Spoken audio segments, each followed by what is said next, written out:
of Fox Sports. We are Fox. We are Detroit.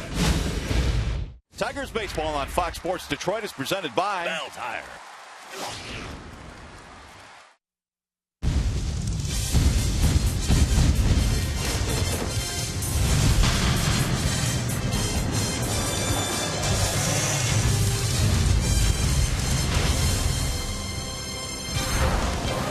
Right now, the Tigers are the hottest team in baseball, and they can thank their road record for that. The Tigers have won 11 consecutive games away from Comerica Park.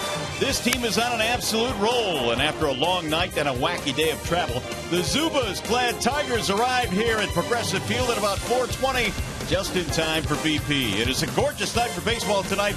Welcome to Cleveland, Game 1 of this series featuring the Tigers and the Cleveland Indians.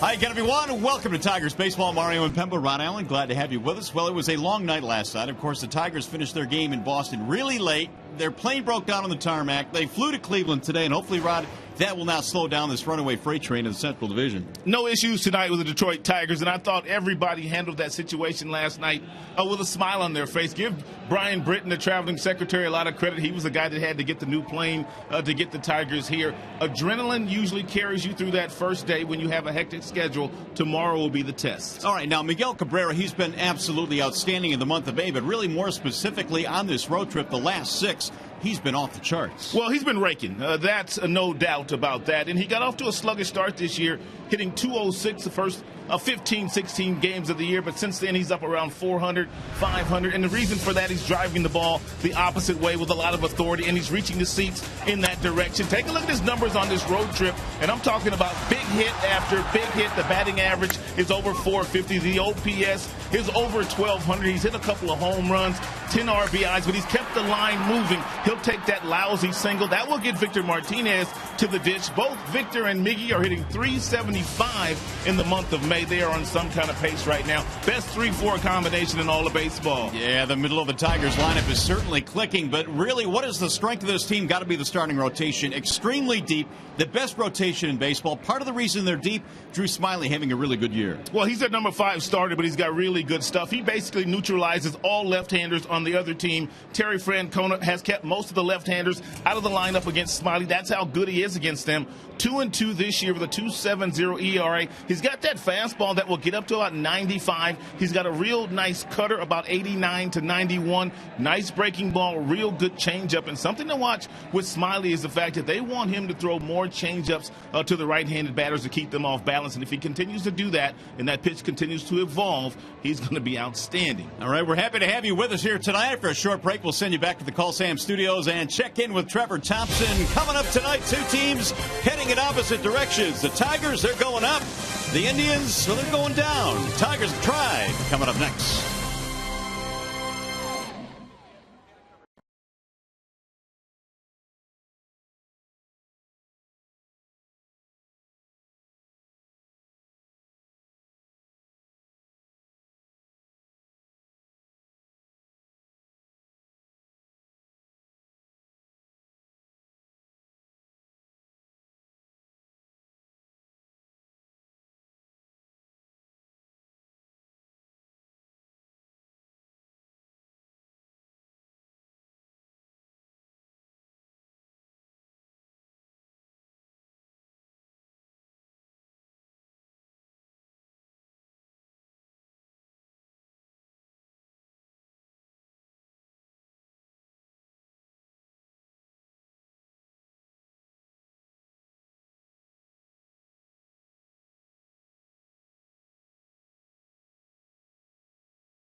Night for baseball. The Tigers Roadshow moves on to take on the Indians here in Cleveland. We're at Progressive Field, where the Tigers will bring a very strong 27-12 record into play here tonight. They are perfect on this road trip, 11 straight away from Comerica Park if they have won, and they'll try and make it 12 straight in this one here tonight. The Tigers starting lineup presented by the Southeast Michigan Ford dealers tonight, and for Brad Ausmus, his lineup looks like this. It'll be Ian Kinsler starting things off at second base. Kinsler 4-hit game last night in Beantown. Hunter and Cabrera to follow. Victor Martinez, the DH, is cleaning up. Don Kelly will get a start in center field. Castellanos at third base. Center bottom three of Avila, Romine, and Rajay Davis. And tonight they will face the right-handed offerings of Corey Kluber. And Justin Masterson is the best pitcher on this staff, but you couldn't tell by the numbers that Corey Kluber has posted this year. 4 wins, 3 losses, 3.38 ERA, big fastball, 95 miles an hour. He's got a cutter, he's got a nice slider, and a changeup. He doesn't throw all that often, but we may see some of those tonight. Let's take a look at the Cleveland Indians starting defense. It's brought to you by Tim Hortons. They've got Brantley, Bourne, and Rayburn in the outfield. Santana, Cabrera, Aviles, and Aguilar in the infield. Yan Gomes leads the way with 9 errors. And you can see Cleveland as a team, boy, they really have not been catching the baseball. 45 errors already, which leads Major League Baseball. Well, we can tell you this. It is a gorgeous night here early on. We check out the field conditions presented by Ace Hardware and the Scotts Company. 63 degrees at game time here tonight. It is dry and clear, and that's good news. So the Tigers under some good weather starting this 3-game set here against the Indians. Ian Kinsler is strolling to the plate. It is game 1 in what will be a 3-game series between these two clubs. Tigers and the Indians already have gone at it. They had a game postponed because of cold weather earlier this year, and they split the other 2 back at Comerica Park, but no problems with the cold weather tonight. Big night by Ian Kinsler last night. He had 4 hits in that contest against the Boston Red Sox. And so we'll try and get things started here tonight against Corey Kluber. The Tigers, as we mentioned, at 27-12. The Indians come in at 19-25, and they already trail the Tigers by 10.5. Is that a lot? That's a lot. Whether it's early in the season or late in the season. There's a swing and a miss, and that's how we start this one tonight. 0-1 on Kinsler. The big game last night raised his average to .315. Tigers have 3 members of their starting lineup here this evening that are in the top 10 in batting average in the American League. Kinsler would be one. Victor and Miggy.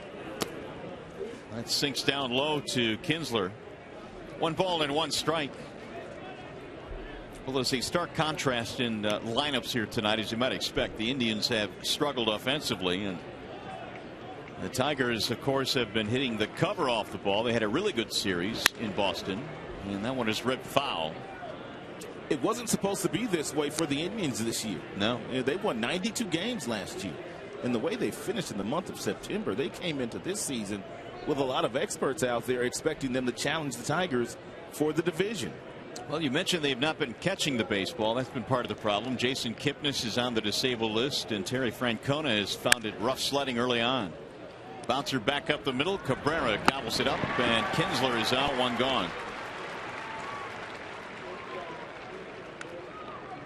He'll bring up Torrey Hunter.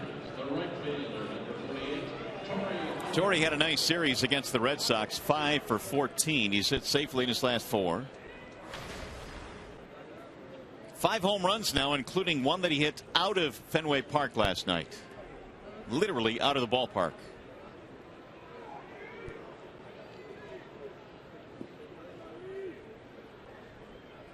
Hunter this year with 23 driven in so far for the Tigers, and he looks at ball 1 inside.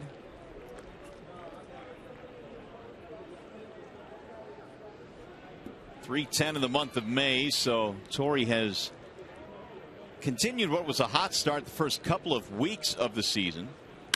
He shoots this one right at the second baseman, Aviles. He hadn't played perfectly there. 2 gone.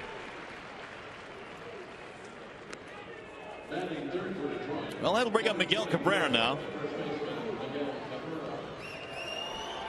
9-game hitting streak for the Tigers' first baseman.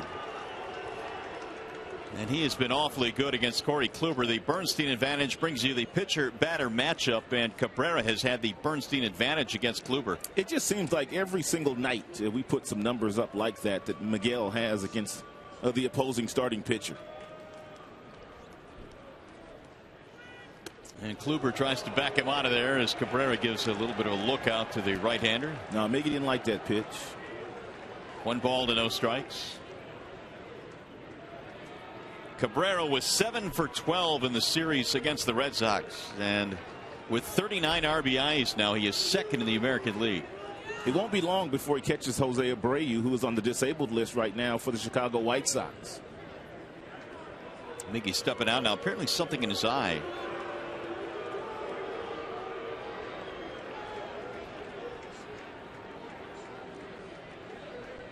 One ball, no strikes on Cabrera.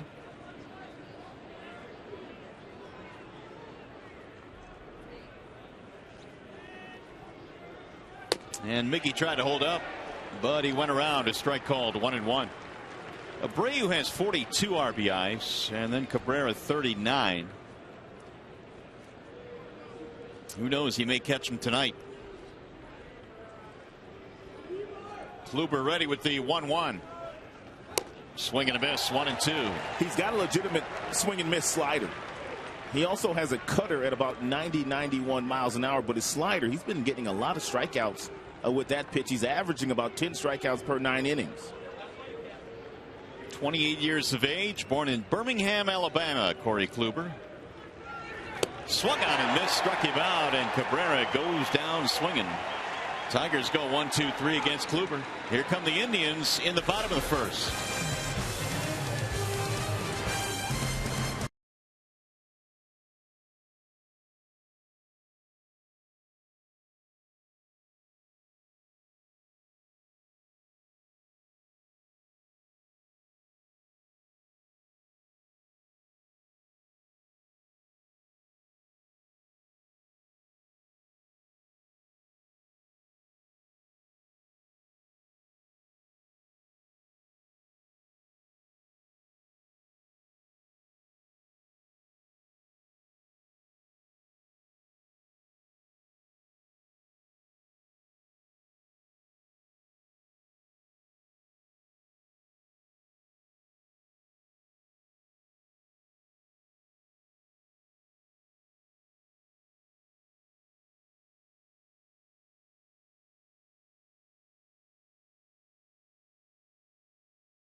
Drew Smyly off to a nice start here in 2014. He is presented tonight by the Metro Detroit Chevy dealers.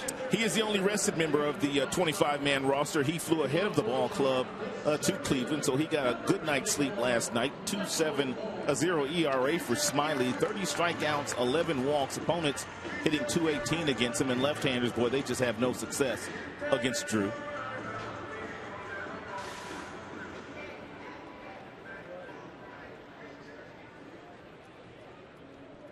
Family Heating, Cooling, and Electrical sponsoring Mr. Smyly and his numbers tonight. Here's a ball down low to the leadoff man, Michael Bourne. It'll be Bourne, Cabrera, and Brantley. And that's fouled back.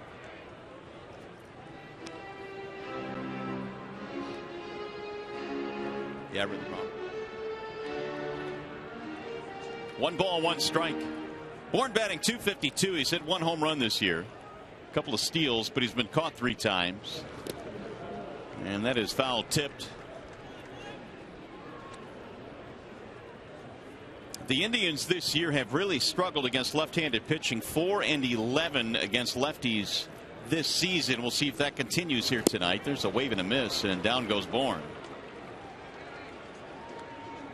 Here is the rest of the starting lineup now for the Cleveland Indians, presented by the Metro Detroit Chevy dealers. You saw Bourne. Cabrera, Brantley will follow, then Rayburn in right field. Santana is at third base. Yan Gomes is the catcher tonight. Swisher, Aguilar, and Aviles, your bottom 3 for Terry Francona. Here is Asdrubal Cabrera. He is hitting .258. 3 home runs this year. That's fouled back out of play. No balls and 1 strike. Tigers really did a job on the Indians last year in this ballpark. They were 9-1 against Cleveland here at Progressive Field. Absolutely controlled the season series as well. Here's a line drive to right and a base hit right in front of Torrey Hunter.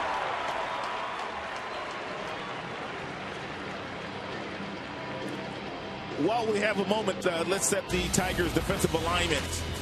In the outfield, it is Davis. It is Don Kelly getting the start in center field this evening. T. Hunter in right field. Romine, Kinsler up the middle. Castellanos, Cabrera on the corners. And Alex Avila, who has been outstanding at throwing out base runners this year at about 35%, getting the nod behind the dish.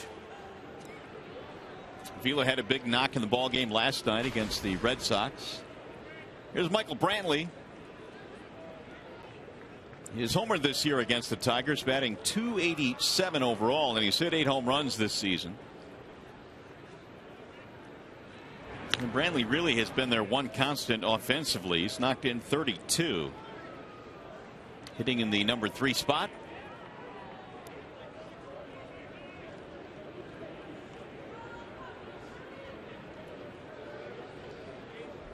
One out single by Cabrera.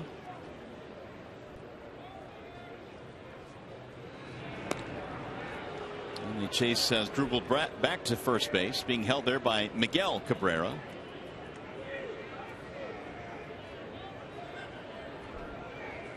Smiley making start number 6. He really had a good one in his last time out against the Baltimore Orioles, going 6 innings, 1 run, 7 strikeouts in that game. That missed inside and high. Really had to feel strange for Smiley when he got to the ballpark today. There was absolutely nobody in the Tigers clubhouse. Of course, the ball club arrived late, traveling today from Boston. Well, not only that, Smiley knew the club was scheduled to arrive in Cleveland in the wee hours of the morning. The club was scheduled to get to Cleveland at about 2:45, 3 a.m. Brantley hammers one in the air to center field. Don Kelly is backing up. That's out number 2. So typically when players get to the hotel that late, they just go to bed and then they call down to the bell captain the next day for their luggage. So Smiley called down for his luggage this morning, and they told him, well, your club did not make it here last night. They couldn't get out of Boston, so Smiley had to obviously wear what he wore yesterday to the ballpark. Yeah, it was really a strange 18 hours for the Tigers. Brad Ausmus and his entire ball club getting here about 4:20 here this afternoon. They took some batting practice. Great leadership skills shown by Brad Ausmus. Also, the president CEO David Dabrowski. I mean, he had a smile on his face last night when he was informing everybody as to what was going to happen, what they were going to do. Dave got up with a smile on his face again this morning, and I think that kind of resonates with the team. I think the team takes on that personality because there were no issues. I didn't hear any complaining whatsoever. No, and you know, the ball club, of course, had a long night playing the late game in Boston. So it was going to be a long night anyway, but that really made it a very long and arduous part of the trip. But Brian Britton again doing a tremendous job in getting the hotel rooms and the buses and the airplanes. And a lot that goes into it. Jim Schmeichel also did a wonderful job. He works in the clubhouse for the Tigers. Ryan Rayburn looks at a ball high. He packs the plane, unpacks the plane. He had to do it a couple times last night. It's a wacky night, but the Tigers are here. They'll be going on adrenaline here all night tonight. 2-0 the count on Rayburn, batting in the cleanup slot, hitting just $177 this year. He has 8 RBIs. And Smiley delivers a strike, 2-1. Rayburn, of course, spent the first 12 years of his career in the Tigers organization. Had a nice year last year with the Indians, got himself a new contract, but it has been a struggle this season. Low, 3 balls and 1 strike.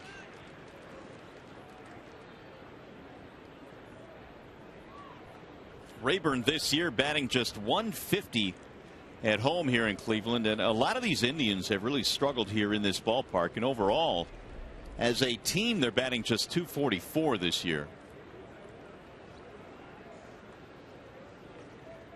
The 3-1 pitch is outside, ball 4, and the Indians now have 2 aboard with 2 outs. It's really been a tough start for Terry Francona, especially, Rod, as you mentioned, in the offseason. After the charge they put on last year, they figured coming out of the gates this year they were going to be reckoned with. They also were very good in spring training out in the Cactus League in Arizona. They hit very well as a team, but once the bell rang, they just have not performed. Just about each one of these guys has underperformed, with the exception of Michael Brantley. Yeah, and Carlos Santana certainly has underperformed. He does have 5 home runs, but he's batting just .152, and really had a tough series in their series just completed against the Oakland A's. The A's absolutely manhandled the Indians, winning all 3 games in that series, and Santana was just 1 for 12.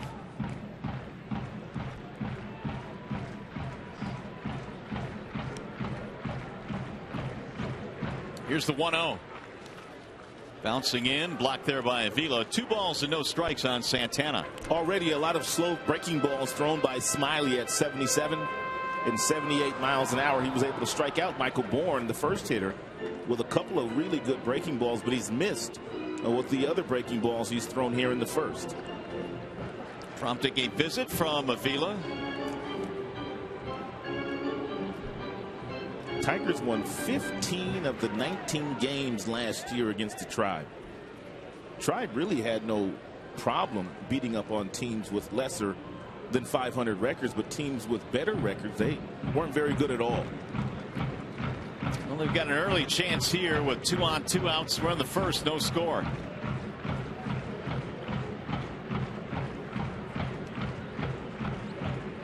Here is Smiley's 2-0. 3-0 now on Carlos Santana. Yeah, be careful here. Don't throw one right down the middle. As Mario told you, he's got some sock in that bat. He's got 5 homers. And if he throws one right down the middle, you never know. Francona might just turn him loose.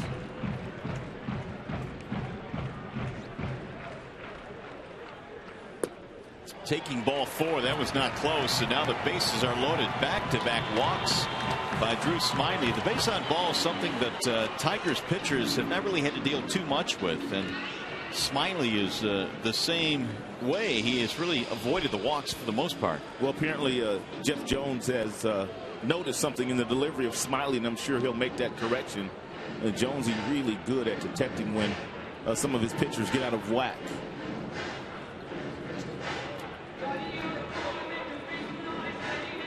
By the way, our predictions for today's Fox Sports Detroit Tigers Player of the Game, as presented by McDonald's new Triple Cheeseburger for only $2, are, we're going to mix it up a little bit today. Myself and Rod, we're going to choose Victor Martinez, so we're going to tag team on that. And Craig going with Don Kelly. A bit of a dark horse there, don't you think? Yeah, could be. Could be. And Nick Castellanos. Craig and Matt in the studio. Their selections are being highlighted tonight, so you'll see the final results during Tigers Live. So now Smiley has some work to do here as Yan Gomes digs in with the bases loaded.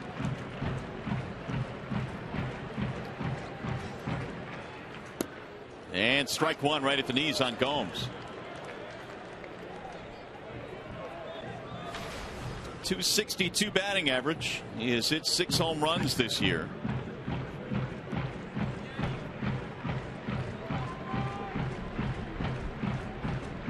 Here's Smiley's 0-1. Bouncing in, away from Avila, and a run will score. Everybody moves up. And a wild pitch. Scora is Gerbil Cabrera, and it's 1-0 Cleveland.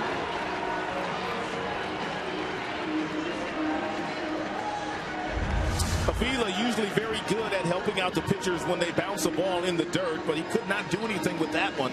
That one well in front of the plate. Avila got down, but couldn't block that ball.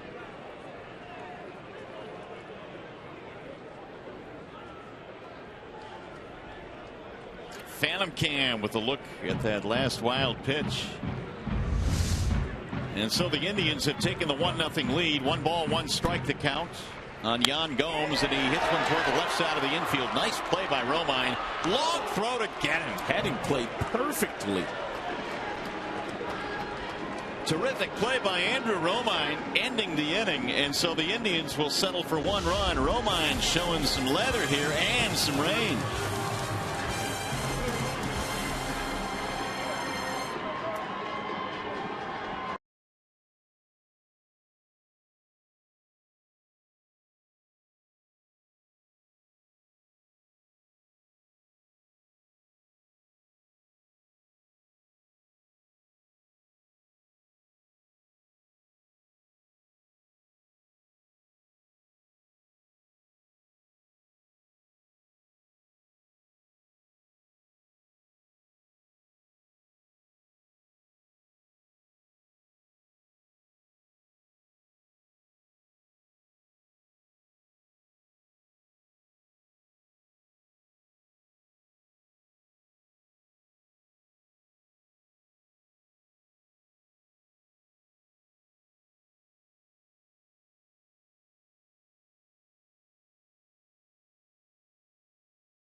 On Fox Sports Detroit is brought to you by Comerica Bank, a part of Detroit and the community since 1849.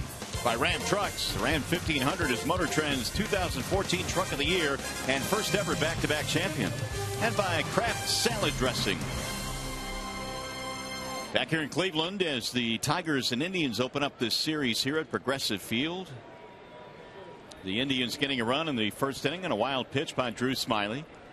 Corey Kluber back to the mound, and here is Victor Martinez to lead it off. It'll be Martinez, Kelly, Castellanos. Victor right now leading the American League at .331. He's also hit 10 home runs. He's had a torrid, and I mean absolutely torrid, month of May. Hitting at .375, and he absolutely loves hitting in this ballpark against his former club. He has worn them out since he's taken off their uniform.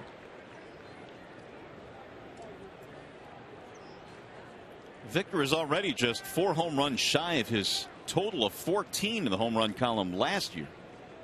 So that's how quickly he has gotten off to in terms of his home run start. There's a ball low and in.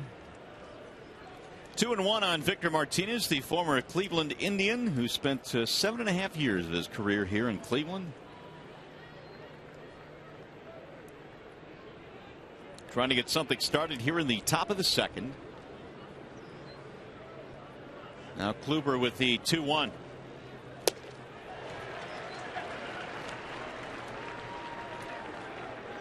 Now here's some of the numbers that Victor has posted in this ballpark. Of course, some of those as a Cleveland Indian. They're expecting him to pull the baseball. There's the shift that they employ against Martinez, and he pulls it all right deep in the air to right field, way back. No one will get this one. It is gone. They can't put nobody out there. The torrid home run pace for Victor Martinez continues. That's his 11th. Victor has 11 home runs, and he's only struck out 9 times this year. 2 more homers than strikeouts. And he just continues to kill his former club. Corey Kluber's got that good fastball. He's got a cutter as well at about 91, and it's down in Victor's happy zone, and he goes down to get it and just absolutely kills it. Take a look at this swing. Oh, the balance, the concentration. It does not take long for the Tigers to tie this game. Homer number 11 for Martinez, his 26th RBI as well. And we are tied at 1. Victor shot Jake Peavy last night too in Boston. Don Kelly looks at a ball high. 2-0 the count.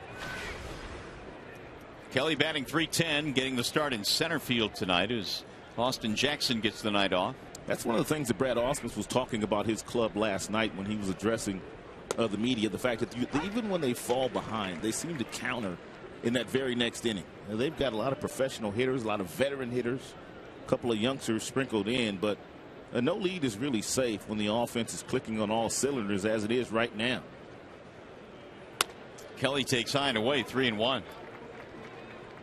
Yeah, there is no sense of panic for the Tigers when they do fall behind. They have been one of the best offensive teams in the American League, 278, which leads the American League.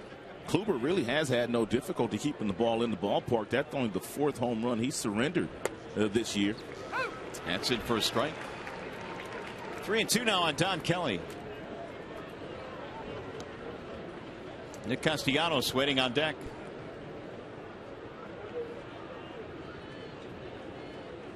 Here's the 3-2. Bouncing ball right side. Out to the outfield grass. Aviles makes the play.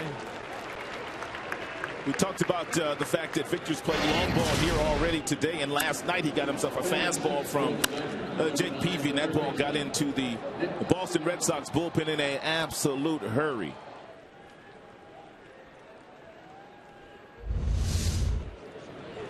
Meanwhile, tonight he hits one 372 feet into the seats in right field for number 11.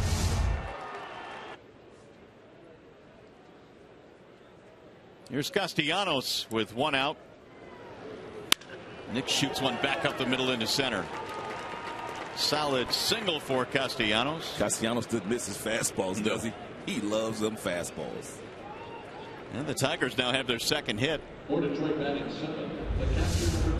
Fastball up in the zone. He climbs the ladder and just absolutely perfect swing right back through the box.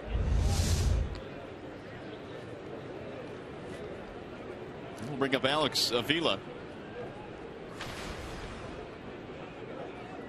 The Indians got a run in the bottom of the first and a wild pitch. The Tigers counter here in the second on the home run by Martinez. Avila has a couple of hits on this road trip. He had one last night to drive in a run against Boston.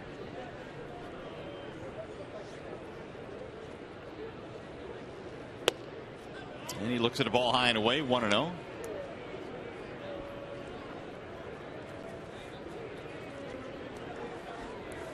Kluber last year was 11-5 with a 3.85 ERA. He started the season in AAA for the Indians, but by the end of the year he was pitching some outstanding baseball.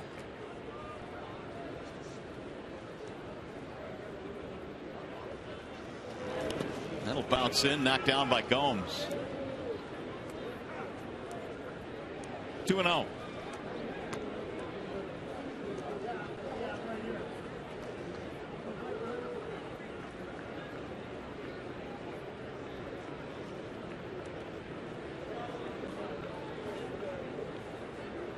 Kluber last year spent a month on the disabled list in August. Suffered a sprained finger, in fact, in a start that he made against the Tigers. But in many ways, a breakout year for Kluber last season.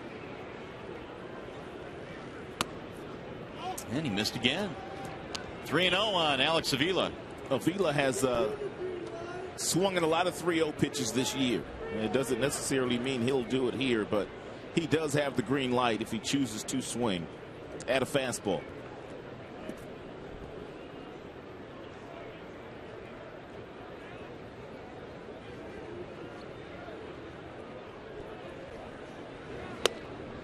He'll take ball 4 instead. 2 on, 1 out. Avila continues to pile up the base on balls. And now Kluber gets a visit from Yan Gomes. That walk right there to Avila was by design. He didn't really want to give Alex anything good to hit. Romine's been struggling from an offensive standpoint. Romine's been great defensively, but he's not really performed all that well offensively. Therefore, Kluber, he just pitched around Avila there to get to Romine and possibly Rajai Davis. 17th walk of the year for Avila, which is second only to Austin Jackson. 2 on, 1 out. Romine batting 187. Switch hitter will bat from the left side. 2 out of 4 in his career against the Indians. Limited time against Cleveland.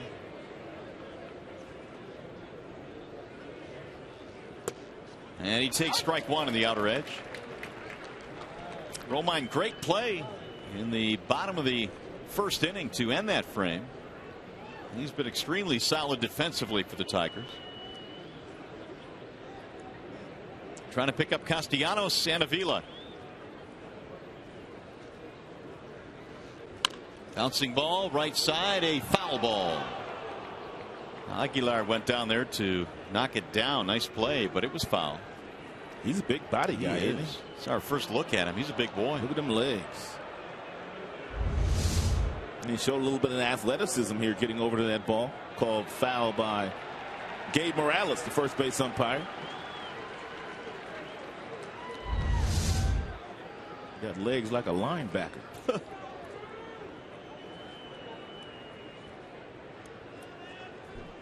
0-2 on Romine. Seems like when you're struggling and everybody's plate's been there, and when you go to the plate, it seems like you've already got 2 strikes on you. And he got him, strike 3. Romine is caught looking. Second strikeout for Corey Kluber. So far, the strategy has worked, pitching around Avila. But the one thing that we have well documented regarding Rajai Davis, that with the bases empty, not very good. But when runners are on, his batting average is really, really good. So Davis now, Rajai overall at 283.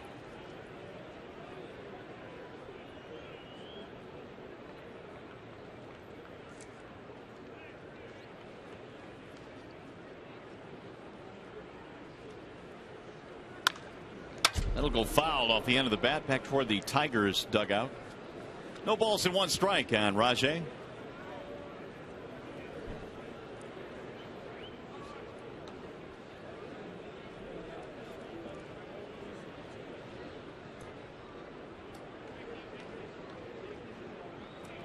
Well, Kluber had himself an easy first inning, but he has struggled here in the second, trying to strand a couple of runners. 1 run in. Swing and a miss. And Davis, an awkward swing there. 0-2.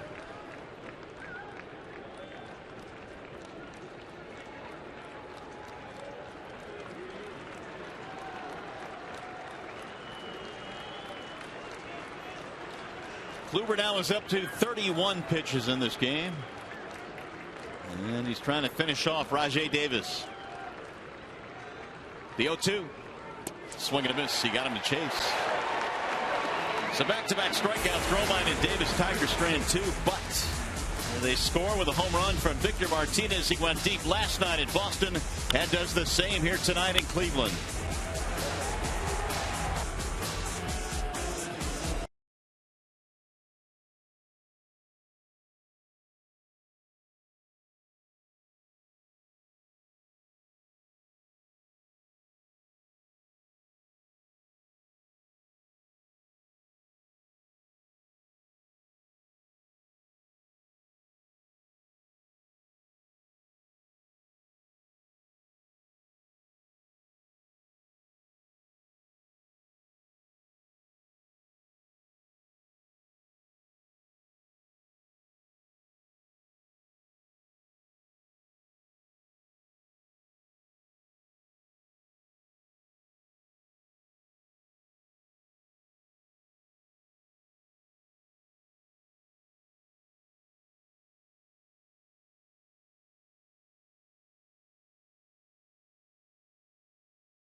Progressive Field. The Tigers made the well-advised decision to send tonight's starter Drew Smyly ahead of the team with them playing late last night in Boston.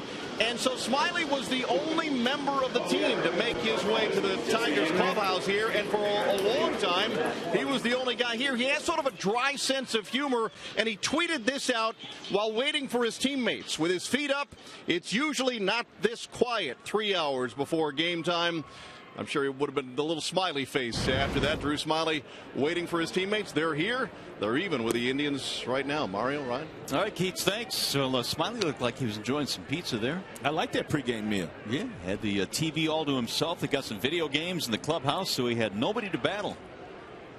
Smyly back to work here, and there's a ball hit in the air toward left field off the bat of Swisher. Davis will haul it in, one gone. So Smyly looking for a quicker second inning. He walked a couple of batters, gave up a hit through a wild pitch in that first inning. Here's Jesus Aguilar. He will stand it now with one out.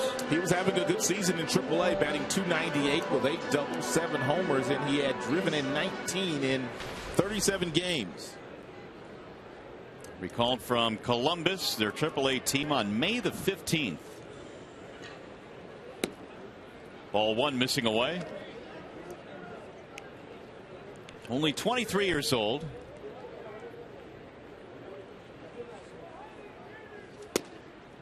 And a strike called from Smyly. 1 ball, 1 strike.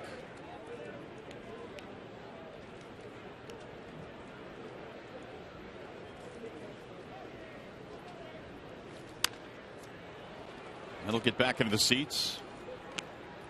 This is his first opportunity to play in the big leagues from the now famous town of Maracay, Venezuela. So many big leaguers have come out of Maracay.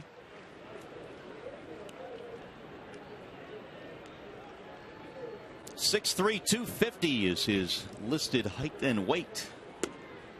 And Smyly thought he had strike 3 there, but not so. 2-2.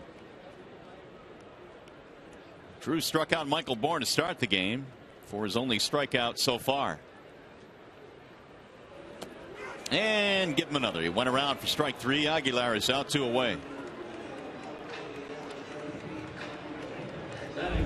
Another really good breaking ball thrown by Smyly at 77 miles an hour. And Aguilar couldn't hold up on it.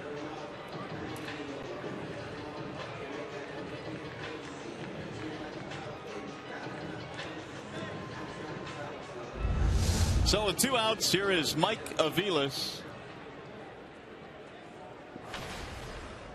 who is seeing some extended playing time now with Jason Kipnis on the disabled list. He looks at ball 1 outside. Aviles last year was a really good backup player for them. Hit 9 home runs. And he looks at a strike, 1-1.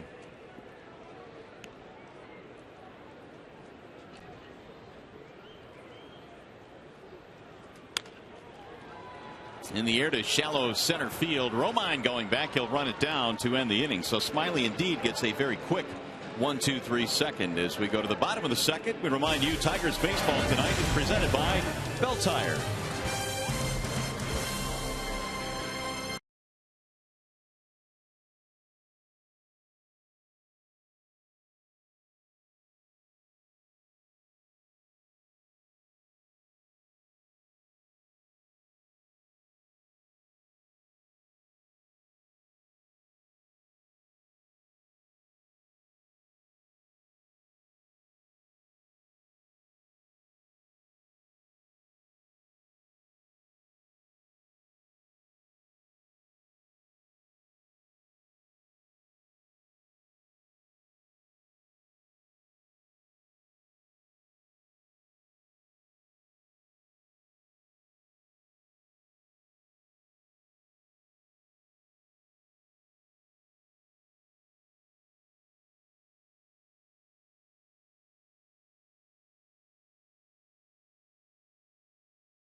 One run apiece as we go to the top of the third now here in Cleveland, and it's time now for you to tweet your photo using hashtag #DetroitFanPhoto for a chance to have it shown in an upcoming game broadcast. It is brought to you by AT&T. The hashtag is DetroitFanPhoto.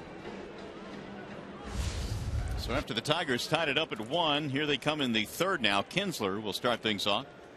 Top of the lineup, Kinsler, Hunter, and Cabrera facing Corey Kluber. Tigers winners of 19 of their last 25 against this Indians team, and they really have a chance now in this series to really put them in a tough spot. If they were to come in here and win 3 ball games, I mentioned the Indians are already trailing the Tigers by 10.5 in the Central. Kluber gets ahead of Kinsler. Terry Francona's team coming in last place right now in the division. Fouled straight back.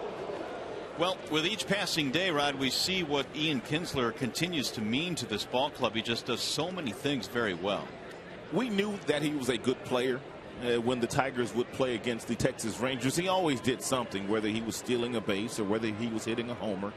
He plays every single day, but until you get a chance to watch him up close and personal on a day-to-day basis, do you not realize how good he really is? That one has popped up. First baseman Aguilar will make the play. One gone. So Kinsler tonight is 0 for 2. And he's really stabilized that second base position. It's not that Omar Infante wasn't good at second base last year. Omar's an outstanding player as well, but Kinsler steals more bases than Omar Infante.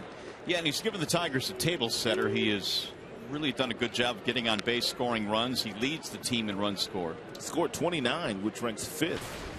In the American League. Brian Dozier of the Minnesota Twins have scored 40 runs already. Wow. Yeah, he's quietly having a tremendous year. Although his average not all that high, he's hit for some power, scoring runs. Torrey hit the ball hard his first time up, but straight at the second baseman Aviles. 344 over his last 23 games.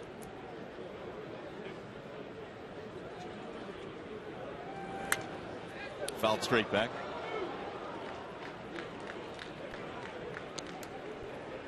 I was talking to Torrey before the game today, asking him if the ball that he hit out of Fenway Park was the longest he ever hit there. He said, no, I've hit balls out of that ballpark 3 or 4 times in my career. He said, when you play as long as I do, you tend to pile up those long home runs like that every now and then. The 0-2. Foul tip into the glove. 4, strike 3.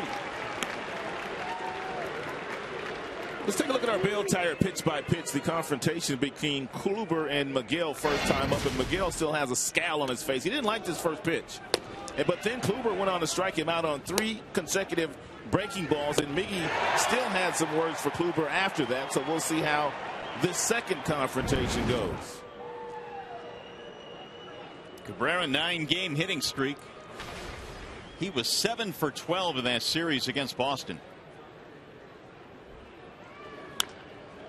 In the air, shallow right field, slicing, and it's going to drop and roll away from Ryan Rayburn, and Cabrera will go to second with a blue double to right field. And if you're Ryan Rayburn in that particular situation, once you realize you can't get there by diving, you simply have to keep that ball in front of you to make sure that you keep Miguel at first base. But it really doesn't matter the fact that that ball got by him. I think they'll probably walk Victor Martinez right here with 2 outs and that base open. At least I would.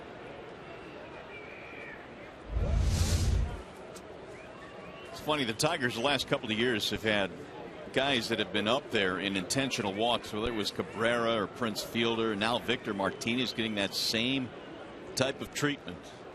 They will not deal with him, and a pitch that gets away from the catcher Gomes, and up to third base goes Cabrera. So on an intentional walk, Kluber throws one away. And that, ladies and gentlemen, is why you actually have to deliver the pitches. Many say, why not just let the guy go to first base? Because stuff like that can happen. You always see starting pitchers do this when they just have to simply lob the ball to the catcher. When they are intentionally walking a batter, they just simply lob it up there, and usually they throw it over the catcher's head because this is something that they don't do that often.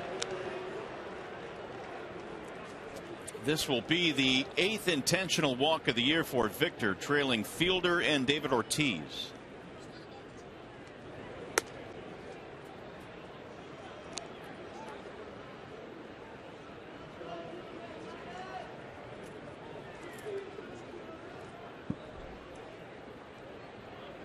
So there is ball 4. The intentional walk is complete. Don Kelly will be strolling in. Here is our T-Mobile game changer here this evening. Number 32, Don Kelly. How about Miguel and Mr. Martinez during the road trip? Yeah, they've both been raking, that much is for sure. And there's the proof as far as the numbers are concerned. The batting average, slugging percentage, both have played long ball a couple of times. And take a look at Miggy. He has driven in 10.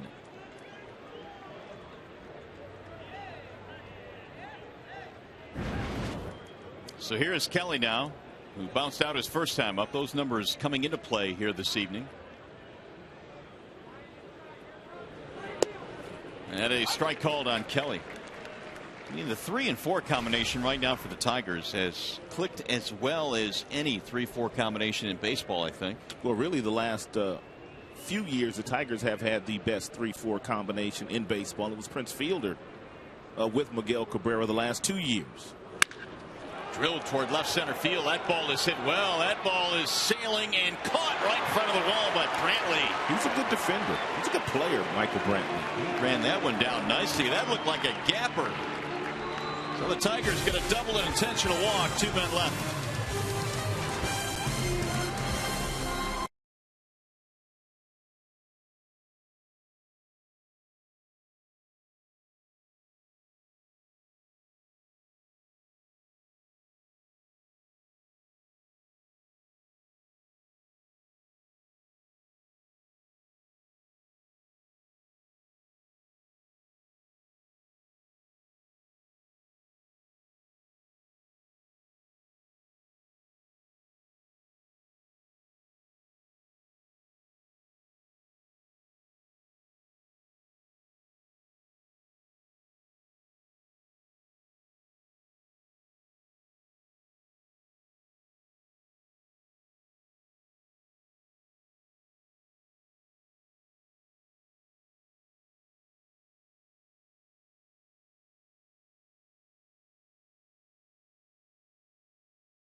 Baseball on Fox Sports Detroit is brought to you by Arby's. Try Arby's Smokehouse Brisket Sandwich today. And by Bell Tire. Get the lowest tire price, period. Bell Tire.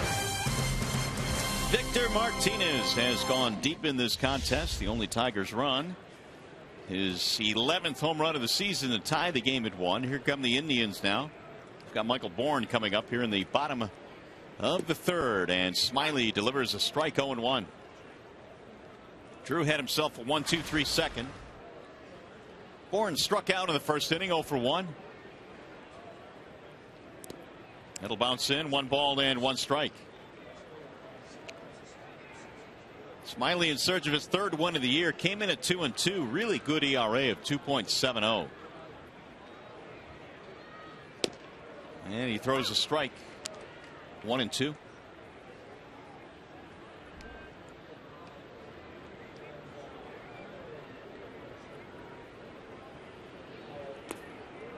One of the things you like about Drew when you watch him pitch is the pace with which he pitches, and that's something that he learned at Arkansas. He said all of our pitchers there, we were encouraged to get the baseball, get your sign, and throw it. Infielders love it. Checked it. Did he go?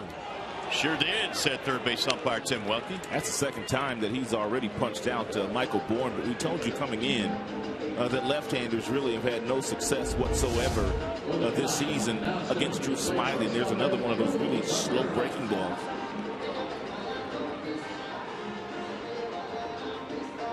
We didn't like it. Phantom cam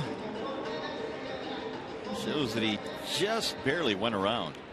Close. Yeah, lefties this year coming into this game were 2 for 30 against Drew Smyly. No success at all. Cabrera had a single. That was in the first. He scored a run.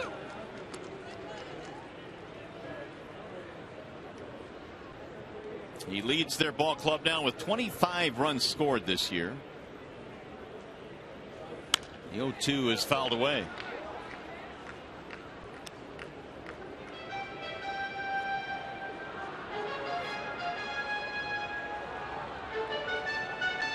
Here are those splits we were talking about. Lefty is batting .067 against Drew.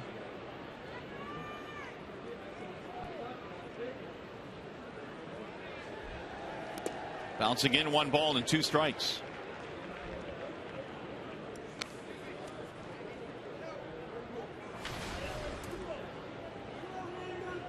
Indians came in batting .244 as a ball club.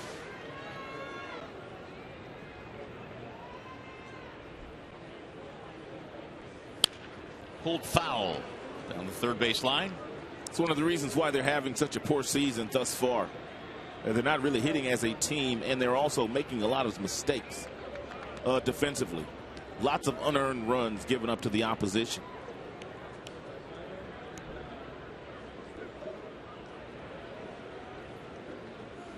1-2 bouncing in, 2 balls, 2 strikes on Cabrera. And Terry Francona, in his first year as their manager last year, led them beautifully. As a matter of fact, he finished second to John Farrell of the. No, Terry won the manager of the year last year. Farrell finished second to. Despite going to the World Series. Terry took it from his buddy John Farrell. Bouncing ball to third. Castellanos had it flattened out, stays with it, and he's out at first base. Nice recovery by Castellanos.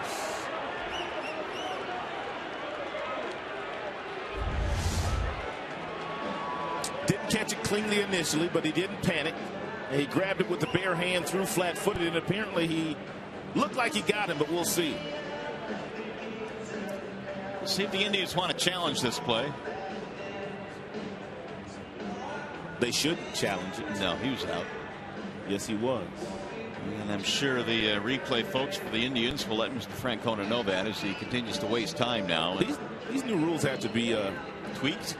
Well, they have to be kind of different for the managers as well. I mean, because you just stroll out there and then you just have a casual conversation with the umpire. Then you look to your dugout and someone tells you to challenge or not. Then you simply stroll back into your dugout. So Francona was out there, exchanged some pleasantries with Gabe Morales, got the thumbs down and said, okay, we're done. Where are you going to dinner tonight? Exactly. I got a couple good spots for you. It's got to be awkward for the umpires, too. 2 up, 2 down here in the third. That's 6 in a row now set down by Smyly. Michael Brantley flying to center field his first time up. Brantley this year has done pretty good work against lefties. .286 against left-handed pitching. The 1-0. Drilled to right center field. That ball is going to get down. That number will go up a tick or 2. Brantley is on his way to second, and he will pull in with a 2-out double. Right now we head back to the studio. Time for a game break. Here's Matt Shepard.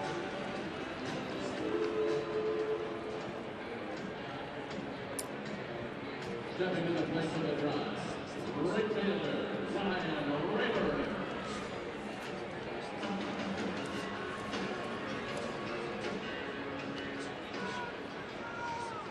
Yeah, Shep and Atlanta leading the way right now in the National League East by a half game over Washington. Here is Ryan Rayburn now with 2 outs.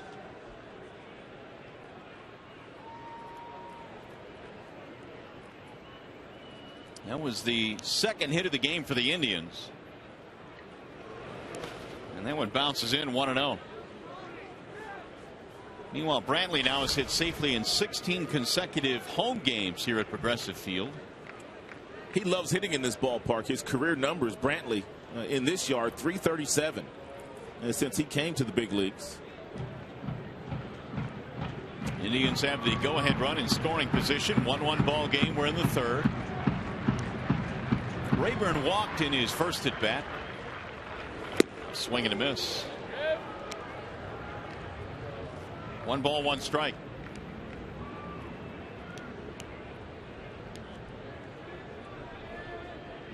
Rayburn went through an 0 for 22 stretch in the month of April, which pretty much set the tone for the start of his season. That's why he came in batting .177.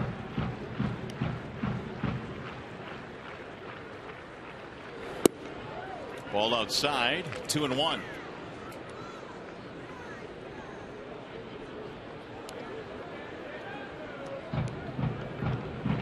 Waiting on deck, Carlos Santana. Terry Francona has done as much as he can to try and shuffle this lineup, get him jump started. Santana's been knocked down in the lineup a little bit. That's rolled foul. 2-2 the count.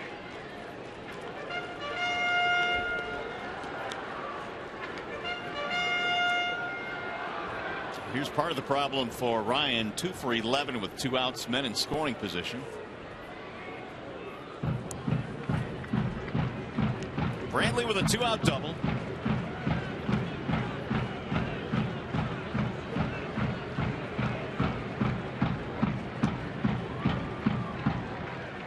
And the 2-2. Smiley's longest outing of the year this season was 7 innings in Kansas City, and he gave up 2 hits, struck out 6 in that game. But Brad Ausmus has said, and he's been very straightforward about it, with Drew pitching out of the bullpen last year, they will monitor Smiley very closely along with his innings this year as he makes the jump in the amount of innings he will throw. Every opportunity they get, they're going to skip Drew Smiley or at least back him up. And case in point, Rick Porcello is going to get a couple of extra days rest. So he will get Smiley's scheduled start, which comes up 5 days from now. And of course, Smiley will get bumped a couple more days off. I talked to Rick today, by the way. He said his oblique is feeling a little bit better. They've got to watch that closely. Yeah. The start he's gotten off to. And that one is high, and Rayburn gets another walk. That's his second of the game. 2 on now with 2 outs. We'll bring up Carlos Santana.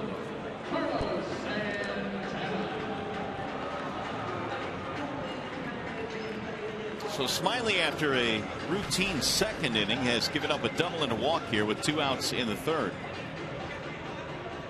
Now Santana, who also walked, that was in the first.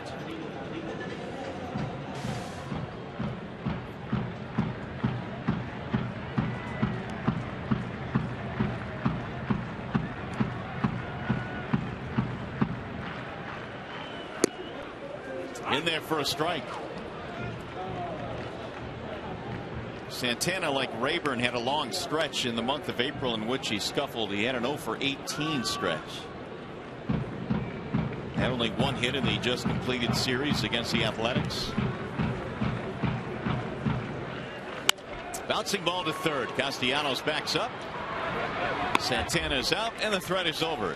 No runs, a double, a walk, 2 men left as we go to the 4th in Cleveland.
Here is our Comerica Bank game summary. Bloop single into right field by Cabrera, and then the wildness of Drew Smyly. He walked a couple, then threw a wild pitch, which plated 1 run.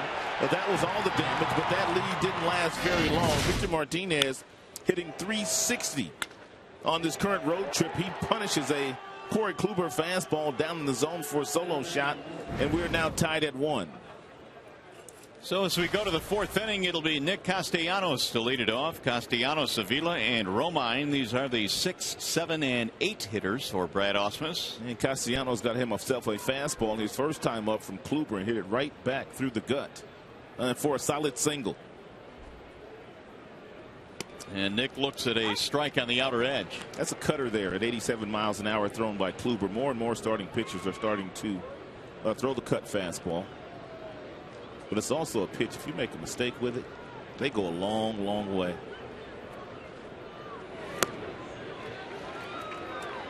Oh, 2 now on Nick. Cut fastballs just kind of slide east to west in the strike zone. There's no tilt to them. There's no depth to them. So if you miss with your location and you leave them out over the heart of the plate, hitters can really do some damage against that particular pitch. Ball missing high. That's just a show me fastball by Kluber to Castellanos to get back to this next breaking ball right here.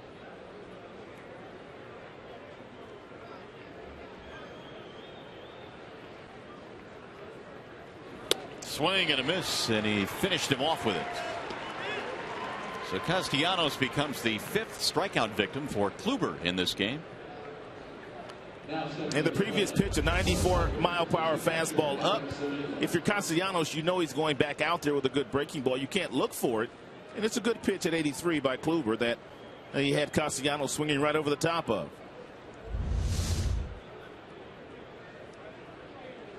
At least 1 strikeout in every inning so far now for Kluber as Avila stands in. He's been getting a lot of strikeouts this year. He averages over 1 strikeout per inning.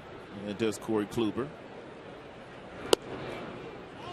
Kluber was some sort of, well, stopper for them last year. In many respects, he was 5-1 following a Cleveland loss last season with a very good ERA of 2.5. And as we mentioned, down the stretch was one of their better pitchers.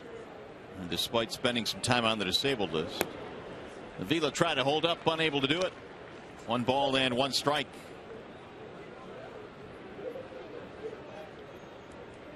Tigers fell behind on a wild pitch in the 1st inning. They tied it up in the 2nd on the home run by Martinez.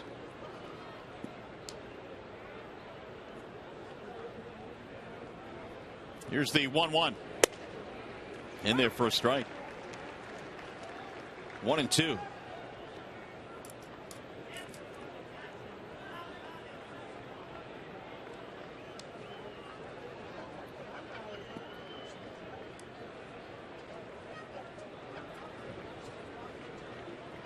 Swing and a miss. Alex down on strikes. That'll be 6 of them already now for Kluber.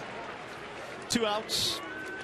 Hey, this Saturday the Tigers face the Texas Rangers. 4:08 start. It's the 20th annual Negro Leagues tribute game. The first 10,000 fans receive a Detroit Stars replica cap. For tickets, call 866-66-TIGER or visit tigers.com.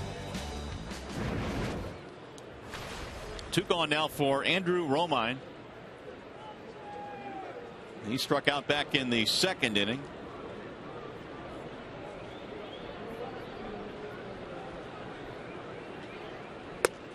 And he takes a strike. 0-1.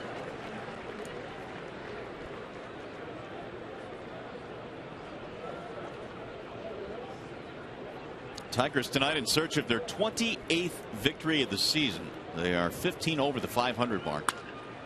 That's whistled back out of play. The count is 0-2. Said this the last time that Romine was up. And when you're struggling offensively, it seems like every time you go up there, you've already got 2 strikes on you. And Brad Ausmus continues to show confidence in Romine, putting him out there every single day in that Boston series, trying to get him going. That's what good managers do. Even when you're struggling, your team's winning a lot of games, you try to get a guy like Romine going. He said, Brad, that he feels like Andrew's probably pressing a little bit, and he is, but he just continues to give him those opportunities. Well, the other part of that is he continues to play very good defense, too. And down he goes again. He struck out for the second time. That's 7 of them now for Kluber, who strikes out the side here in the 4th. Indians Tigers tonight through the eyes of Phantom Cam here at Progressive Field.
Tied at 1 as we go to the bottom of the 4th now here in Cleveland. And Terry Francona, well, his season has been full of challenges. Not too many so far for Brad Ausmus.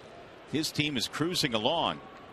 As the Indians come to the plate here in the 4th, it'll be Yan Gomes to start things off. Ball 1 outside to Gomes.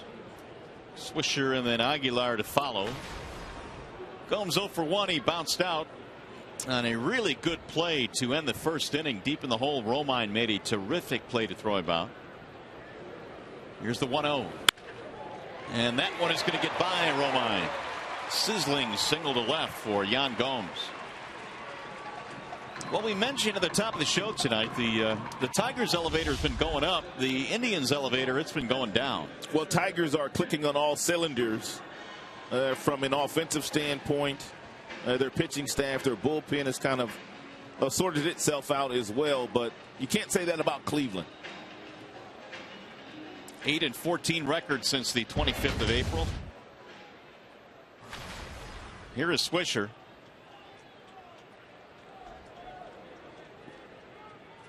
That leadoff single gives the Indians their 3rd hit of the game. Ball 1 to Swisher. Flight out to left back in the 2nd, and Nick came in batting just 157 versus lefties. So the right side of the plate has not been kind to Swisher.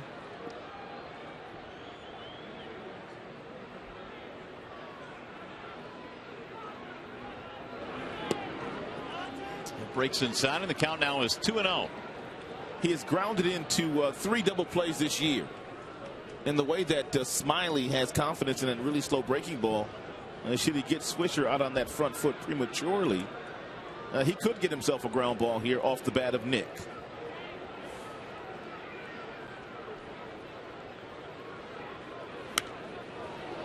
Fouled straight back, 2-1. Well, the Tigers pitched so brilliantly in that series against the Boston Red Sox. Really, to go into that ballpark and do what they did. The starting rotation for the Tigers A terrific ERA of 2.64, which is the best in the majors. That was the quietest since I've been broadcasting games for the Tigers. We've gone to Boston. Their crowd was quiet. Yeah, not a whole lot for them to cheer about. Tigers are doing most of the scoring. They slowed down Big Papi, who was absolutely on fire when the Tigers got to town. Sanchez yesterday coming on the disabled list to make a start. Through 80 pitches, 56 of them were strikes.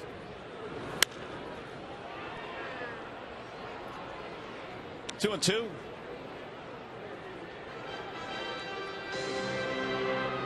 Annabelle, of course, had that blister which turned into a laceration on his finger in a start that he made against the Minnesota Twins earlier in the year. So the Tigers, well, he put him on the disabled list, and they call up Robbie Ray, and he makes a couple of really good starts. Robbie Ray is going to get another start when the Tigers get off this road trip on Thursday against the Texas Rangers. Here's the 2-2. Inside, 3 balls, 2 strikes on Nick Swisher. There's Robbie Ray, who many thought might be going down after Sanchez came back, but not the case. And Brad Osmus said yesterday when they called him into the office in Boston, he had a frown on his face because he thought he was going down. Then they simply told him, you're going to stay. And not only are you going to stay, we're going to give you another start on Thursday. He said that frown quickly turned to a smile. Here's the 3-2, and he walked him, and so some trouble now in the 4th inning for Smiley. That is a 4th walk already of the game for Drew Smiley, and the 4 walks, a season high. Walked only 2 in his last start, 3 the start before that, and now 4 here today. Yeah, 1 pitch. It could start to help him get out of this jam he's created for himself. Jesus Aguilar stands in. He struck out back in the 2nd.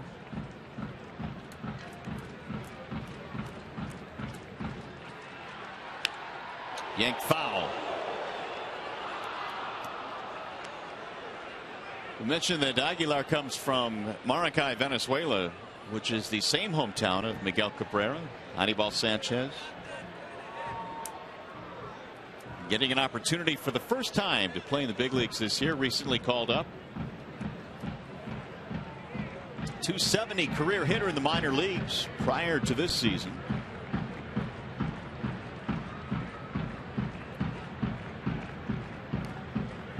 Smiley in a bit of a bind here in the 4th.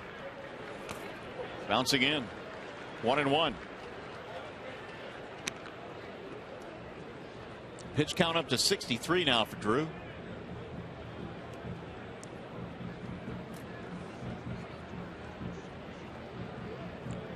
Drew Smiley is only 6 of 17 in first pitch strikes, and that is usually not his MO. He has been a strike thrower since he's come to the big leagues, whether relieving or a starter. Good change piece there, 79. And as a result, he gets ahead now, 1-2.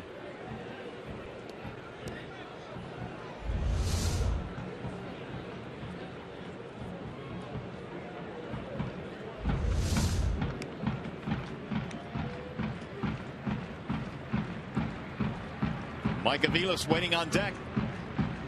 Gomes a single, Swisher a walk. Again bouncing in.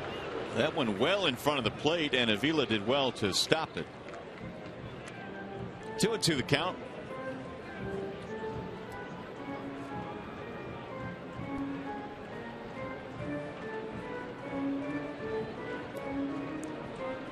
.65 now for Smiley, and you see the ratio is not Drew Smiley like.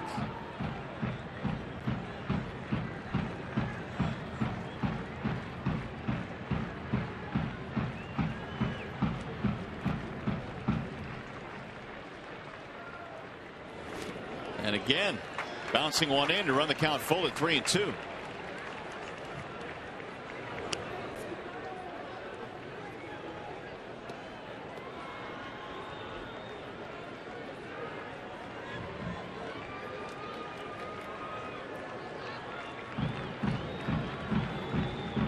Smiley surrendering a walk after, or I should say a run after 2 walks in that first inning. Gave up a double and a walk in the third, but no damage. Here's the 3-2. Bouncer foul, third base side. And that pitch count is starting to climb for Drew Smiley, which means that Brett Ausmus is going to have to get probably 3 more innings out of his bullpen here tonight, which has really been no problem. There have been several outings on this current road trip where he has had to go down to that bullpen for the last 9 outs, and that bullpen has been really good. Well, Smiley threw 106 in his last start. Swing and a miss. He struck him out. Out in front was Aguilar. He fans for the second time tonight. And that's a big one for Drew.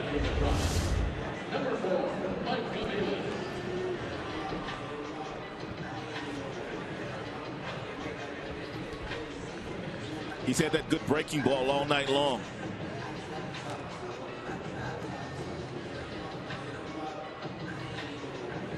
Fourth strikeout of the ball game through Phantom Cam as Aguilar goes down. So here's Aviles now. He popped up in his only at bat, 0 for 1.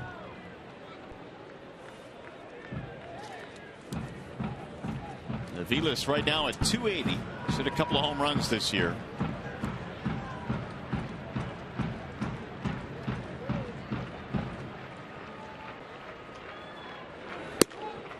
Strike called. Aviles this season batting just $185 with men in scoring position. It's a common theme with a lot of the Cleveland hitters this year.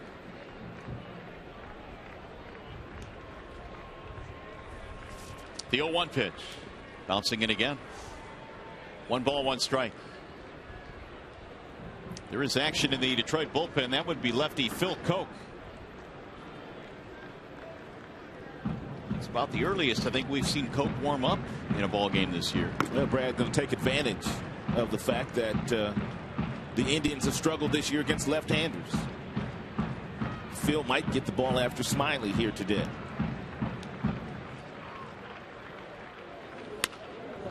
In the air down the left field line, but foul. But we gave you the number earlier tonight. The Indians are 4-11 versus left-handed starting pitchers this year. They have given Smiley a little bit of trouble here tonight with the 4 base on balls, but to this point only 1 run.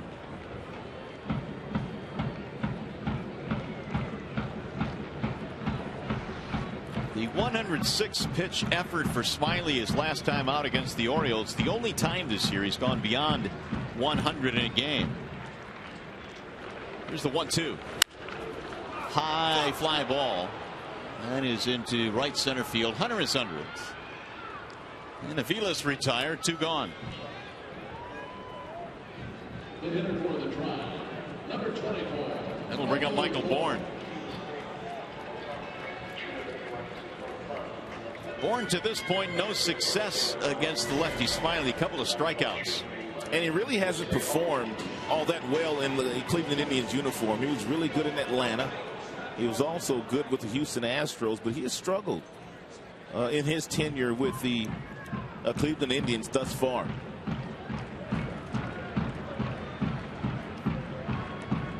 He's got an opportunity here with 2 outs. Well, when Bourne was over in the National League, he was doing, as you mentioned, quite a bit of damage. I mean, he was a 2-time National League All-Star, won a couple of Gold Gloves. He also led the National League in stolen bases 3 consecutive years. Out in that front foot, he takes a strike. He's gotten a steady diet of those breaking balls tonight from Drew. And he really hasn't been able to get a good swing at any of them.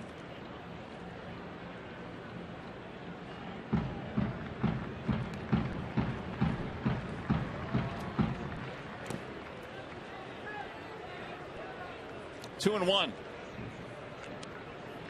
Here is our Xfinity high-speed pitch on Drew Smiley this evening. His top fastball, 93 miles an hour. He threw that pitch last half inning. He's thrown several pitches at 77, all curveballs.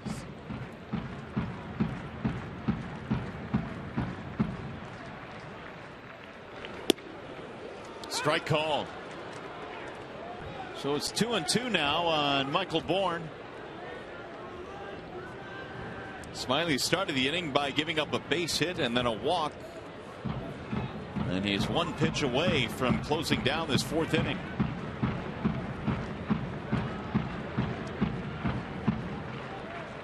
The 2-2.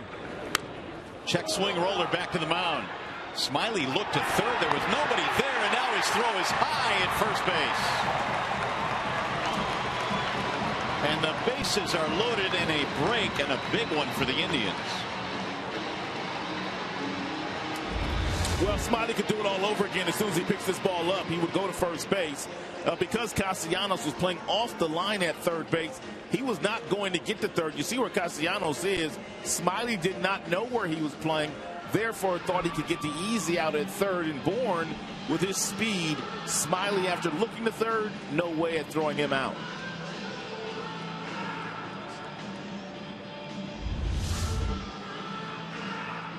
It'll go as an infield hit. And it'll load him up. By the way, join us again tomorrow. The series continues with the Indians. Our coverage begins at 6 p.m. with Tigers Live. The Tigers and the Indians tomorrow night at 6. You can see it right here on Fox Sports Detroit.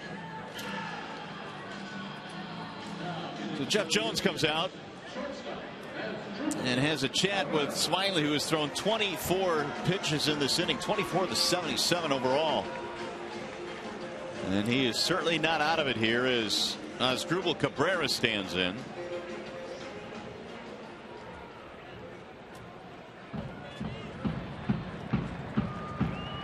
Single and a bounce out of this game. Smiley now will throw from the windup with the bases loaded.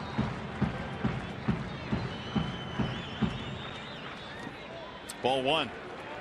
Avila has had to block a lot of pitches tonight. He's been busy. Indians have a run on 4 hits. Tigers a run on 3 hits.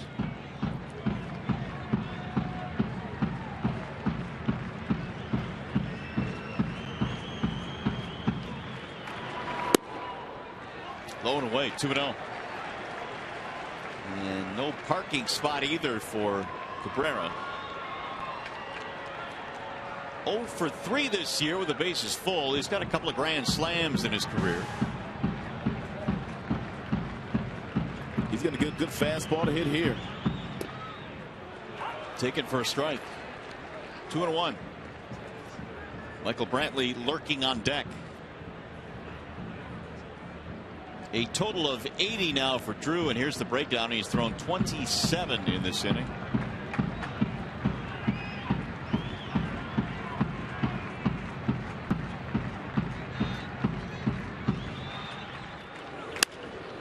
Popped him up.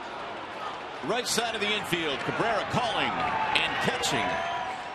And the threat is over. A 28-pitch inning for Drew Smiley, but the Indians are turned back. They will leave the bases loaded. We've played 4 here in Cleveland as we go to the 5th inning. Tigers won. Indians won.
On Fox Sports Detroit, it's brought to you by the Sam Bernstein Law Firm, official legal services sponsor of Fox Sports Detroit, and by the new Chevy Silverado light duty and heavy duty lineup.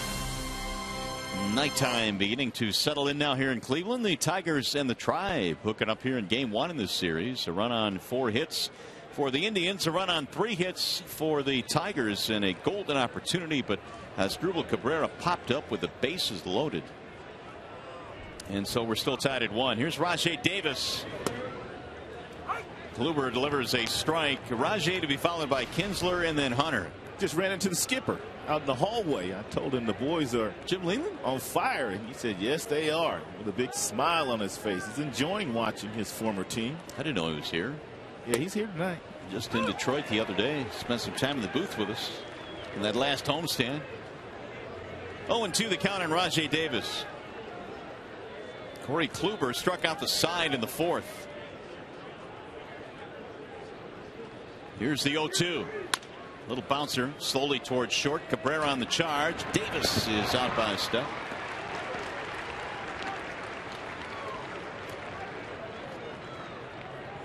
One up, one away. 1, 2, 3, 4, 5 in a row set down now by Kluber. Kluber has already struck out 7 in this game, but he has had in the month of May a 1 start of 13 strikeouts and 2 starts at 9 strikeouts apiece, and he's well on his way to 9 strikeouts again here today. Well, you've gotten Kinsler on a ground ball and a pop-up. This is a guy that had a 4-hit game yesterday at Fenway, and he looks at a strike. Now those games, one against the White Sox, that was a 13K performance. 9 strikeouts against Tampa, 9 strikeouts against that good Toronto Blue Jays hitting team as well. The 0-1. Strike called. 0-2. 95 with a well-located heater on the black outside. Yeah, Kinsler didn't like that last call. Here are the May 4th numbers against the White Sox. 13 punch-outs, career high. That's his last home start. Popped up. And the second baseman, Aviles, calls off Aguilar. 2 outs. 6 in a row retired by Kluber. You have to give Corey Kluber some credit because he's really been able to slow this Tigers offense through the first 5 innings, and no starter really in the last couple of weeks has been able to do that to Detroit. Remember, the Indians had a starter by the name of Jake Westbrook. He was good. He was. Nice sinkers. He was dealt in a 3-team deal to St. Louis. Meanwhile, the Padres were part of it, and the Padres gave up Corey Kluber. And he's become a really good starter for these Indians. Torrey, a line out and a strikeout. Shows bunt, drops it foul. Good idea.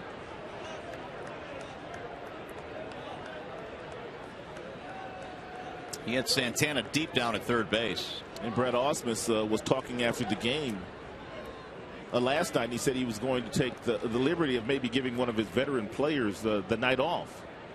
But Victor's in there, Torrey's in there, Miggy's in there. He gave the youngster Jackson the night off. Well, Jackson's getting to that area where pretty soon he will be a veteran.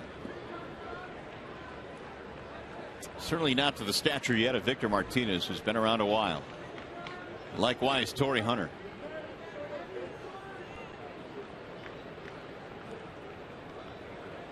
Here's the 0-1. That'll get back into the seats. 0-2 now on Hunter.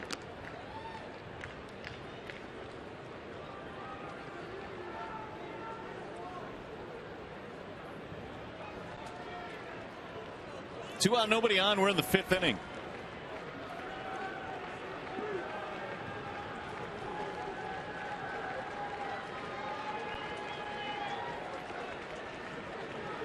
Swing and a miss. Man, is Kluber dealing right now. 8 strikeouts, back-to-back 1, 2, 3 innings. And you're watching Tigers baseball on Fox Sports Detroit, presented by Bell Tire.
Bottom of the fifth inning in a 1-1 ball game so far, and as promised earlier in the game, we have the AT&T fan photo of tonight's contest. Tweet your photo to hashtag Detroit Fan Photo for a chance to have it shown in an upcoming Tigers broadcast. It is brought to you by AT&T. Mr. Spaceship Head is our Detroit fan photo. Okay. All right, anyway. Drew Smyly has limited the Indians offense to just one run, although it's been kind of shaky every now and then. He's walked 4 batters in this contest. And Michael Brantley's going to lead it off here in the 5th inning. Brantley showing bunt, looks at a strike. 2-base hit in his last at bat. Brantley now has hit safely in 16 of his last 17 contests. Michael's dad played in the big leagues. His name is Mickey Brantley. And apparently Terry Francona is coming out to have a conversation with Todd Tichenor, the home plate umpire. Tichenor, in no uncertain terms, told him to stop yapping.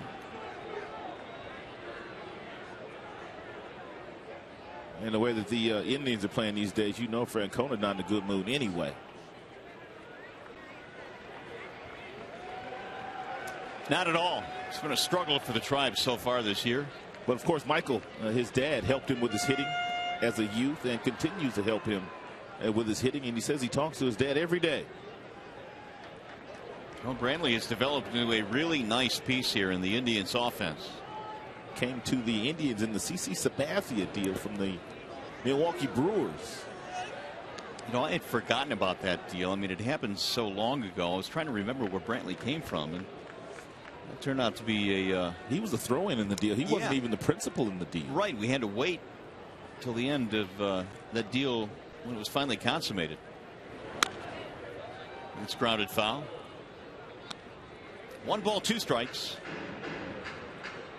Brantley and then Rayburn and then Santana here in the 5th inning. So the 3, 4, and 5 guys facing Drew Smyly.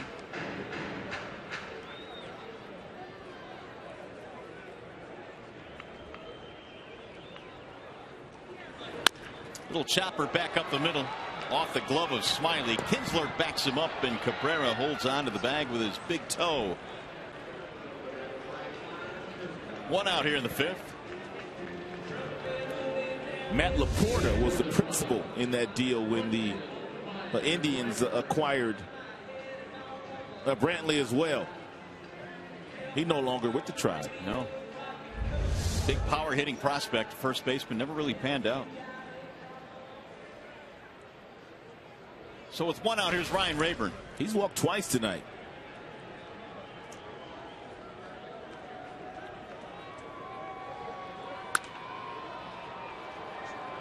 No balls, 1 strike on the former Tiger. 16 homers last year in the Tribe uniform. He knocked in 55.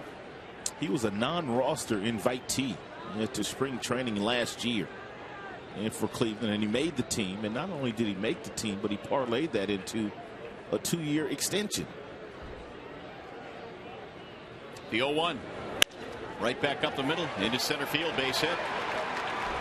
So Rayburn on base for the 3rd time in this contest. 1 out base runner for Santana. Well, this much is for certain. If you're Brad Ausmus and you feel like Smyly just doesn't have it tonight, you need 4 innings out of your bullpen. That's no problem because you got Verlander going tomorrow. Then you got Max Scherzer following Verlander. And they don't usually need all that much help. You know, and that's the other side effect of having that terrific starting rotation. It really kind of gives you a peace of mind on certain nights that, yeah, I can go deep with Max. I can go deep with Verlander. We know they'll give us at least 7 innings. 0-1 on Santana. Walking a ground out.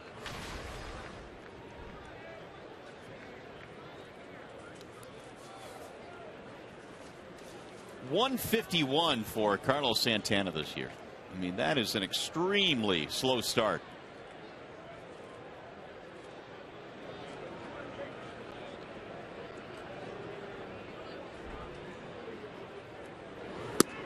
Ball high. What was the former skipper's favorite sayings? Sometimes it's not who you play, It's when you're playing. That's right. And they caught the Boston Red Sox struggling. Not to take anything away from the way Detroit's playing. They've got an outstanding team. But Boston not playing the way that they will be playing probably in 3 weeks when they come to visit the Tigers. Meanwhile, it's 2-1 on Santana. Well, the Indians not playing all that well either as you look at the breakdown on Smiley after 90 pitches tonight. Tribe just got swept by the Athletics. Here's a strike call. The Tigers are going to get their first look at the Oakland Athletics. The surprise. Oakland Athletics. When are they going to not stop being a surprise? Yeah, they're officially not a surprise anymore. I mean, you know, with what they've done the last couple of years. Yeah, they've won the division out there 2 years in a row. They've got 28 victories this season already. Without really a superstar player. Strike called, and Santana punched out of there. His struggles continue. Gives Smiley his 5th strikeout.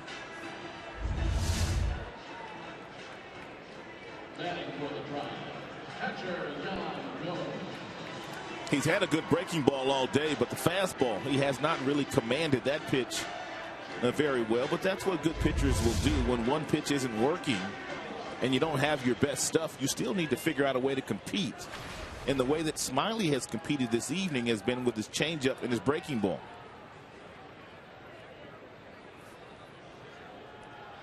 Gomes is 1 for 2. He was at the plate when Smiley threw a wild pitch in the first. About 43% of the pitches that Smiley has thrown today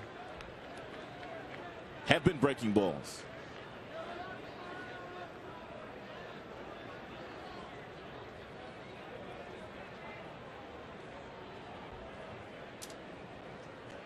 We're talking about the A's dominating the Indians in that just completed 3-game series. Oakland outscored them 30-6. Wow. The Indians have lost 4 straight overall. Defense part of the problem. 45 errors. Last year they had 98 for the entire season, so they're way above that pace. And the guy at the plate right now, Gomes, the catcher, has 9 errors. That leads the majors. I mean, that's a lot of errors. We're in the month of May here. Issues throwing the baseball for the Cleveland catcher, Yan Gomes. Here's the 1-0.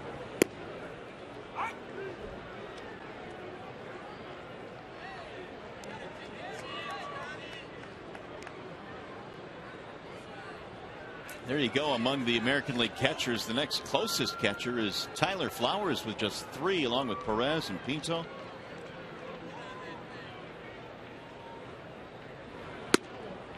Ball high and away. 2-1 as Smiley now approaches 100. He's at 95.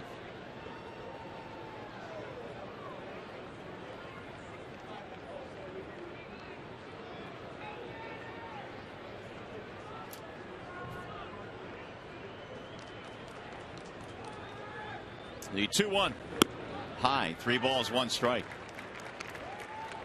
Should Gomes reach, Swisher is waiting on deck. Tigers' only run tonight coming on the home run by Victor Martinez. He hit it back in the 2nd. And Corey Kluber has done the rest. He's retired 7 straight. He's got 8 strikeouts in this contest.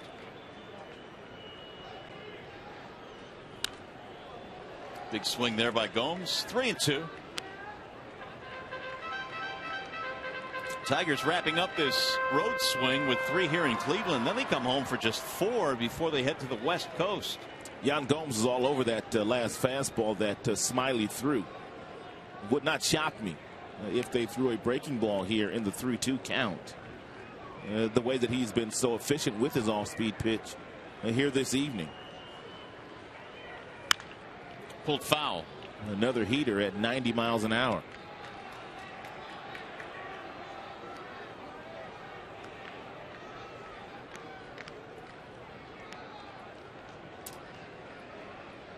Gomes having a decent month of May, came in at 283 this month with 3 home runs. He was the backup catcher last year, but he performed so well. that they moved Carlos Santana to third base and gave the everyday starting job to Yan Gomes. Lost in ball 4. It's another walk for Drew.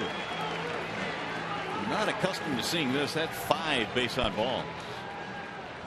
Season high for any Tigers starter this year. Hey, by the way, Thursday, June 5th, the Tigers are taking on the Blue Jays at 108. The first 15,000 fans receive a Max Scherzer 2013 Cy Young Award bobblehead. 866-66-TIGER for more information or visit tigers.com. It is absolutely fascinating that Max Scherzer is off to a better start this year than he was last year when he captured the Cy Young. It is kind of hard to believe, but he's been that good. Time now as Smiley wants Avila to come out. Yeah, the 5 walks by Drew Smiley given to the Cleveland Indians, as you would expect, are a career high for him. So Phil Coke is again throwing in the Detroit bullpen. He was up a little bit earlier.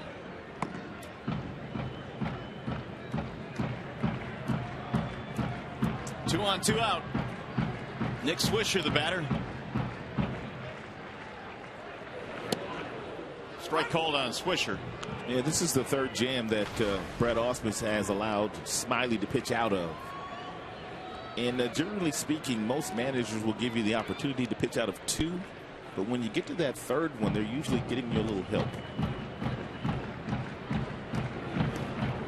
Again, a ball that bounces in front of the plate. It's been a common theme tonight for Avila. He's had to block quite a few. They can tell, you can see the look on Jeff Jones's face and Brad Ausmus. They can tell that Drew just doesn't really have it tonight in terms of, in comparison to his previous starts. Yet you look up and he's allowed just 1 run to this point. Yeah, this is good for him to fight through this start tonight.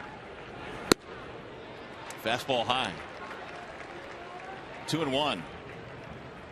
That is one thing that despite his issues, I'm talking about Nick Swisher, he will see a lot of pitches.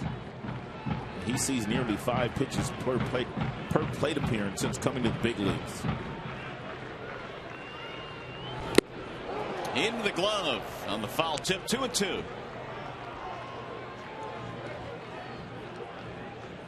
Swisher a walk and a fly ball. And that started when he was with the Oakland Athletics, with all the pitches that they used to take back when he came up with them. He's been with the A's, been with the White Sox briefly, been with the Yankees for 4 years.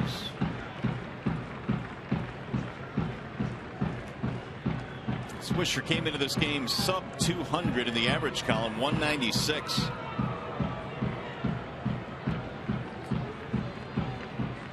If you're Smiley, you want to make it happen right here on the 2-2 pitch.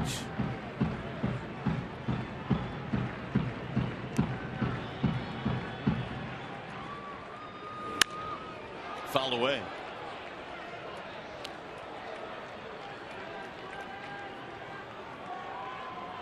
One run, 5 hits for Cleveland in this game. Tigers a run on 3 hits. Drew left the bases loaded back in the 4th. He's trying to strand 2 more here in the 5th. Indians already have left 7 men on base in this game.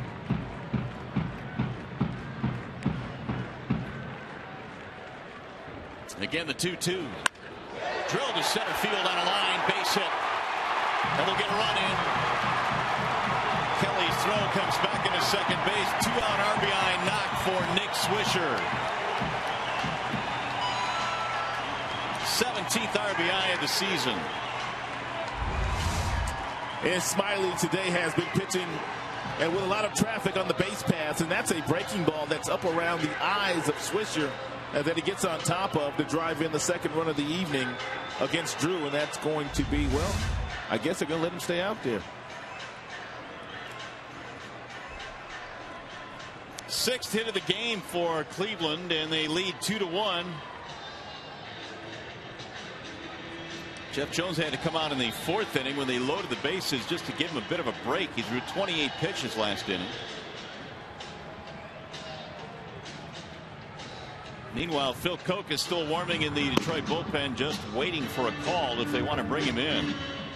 But the pitching coach out to try and give Smiley a bit of a break. He's going to face Aguilar here. He has struck him out twice in this contest. Indians got a run in the first. Now they add one here in the fifth to claim the lead again. Jesus Aguilar. Strikeout in the second, strikeout in the fourth.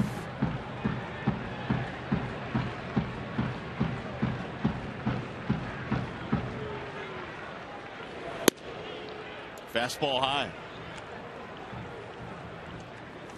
So Smiley now has equaled his high in the pitch count category. He will establish a new high here tonight. Pitch number 107 coming up.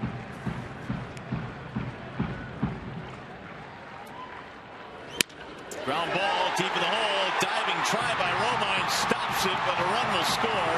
That'll be a base hit and an RBI for Aguilar.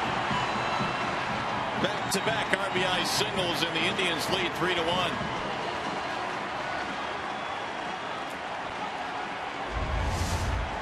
Good effort here by Romine. He gets over there to knock it down, but just couldn't corral it. Even if he does get up, probably doesn't throw him out at first base. Yan Gomes scores. 2-run lead now for Cleveland. First major league hit for Jesus Aguilar, and it drives in a run. Here's Mike Aviles, the number 9 hitter. He's 0 for 2.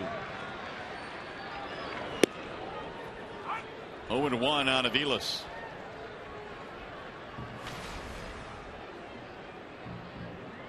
So in the inning, they have 3 hits, a walk, and 2 runs.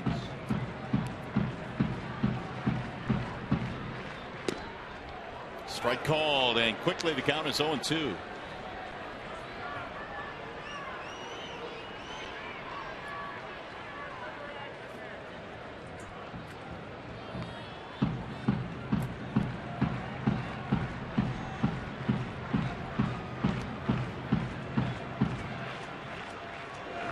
Swing and a miss. Struck him out to end the inning.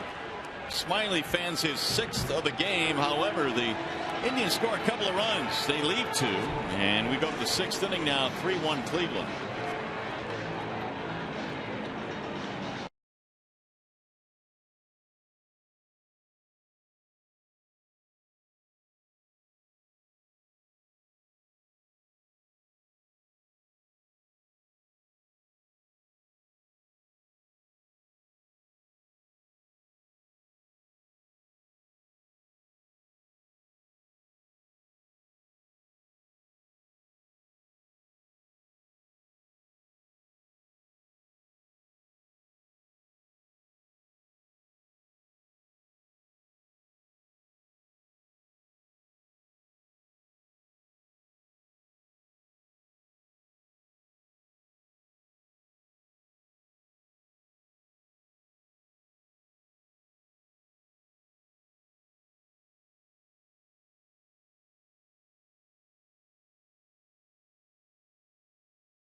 Again, that Corey Kluber has been their best pitcher this year. He has a total of 8 strikeouts, and all of his strikeouts have come on his breaking ball. It has been an absolute legitimate swing and miss pitch for him, and it really doesn't matter which hitter it's been up at that plate. He has kind of had his way so far here through 5 innings against Detroit. Well, we'll see how he does here in the 6th inning. As you look at his numbers, 8 strikeouts, 8 or more in his last 4 starts. And now he's got Cabrera and a swing and a miss to start things off here in the 6th. Miggy, then Martinez, and then Kelly. His pitch count is in great shape, too. He's only thrown 67 pitches and through 5 innings. Cabrera had a double in his last at bat, and he shoots one foul back out of play. Get this.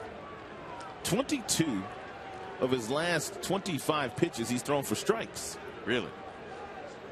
That would make his ratio really good. Oh, my goodness. Like off the charts good. Well, he's retired 7 straight.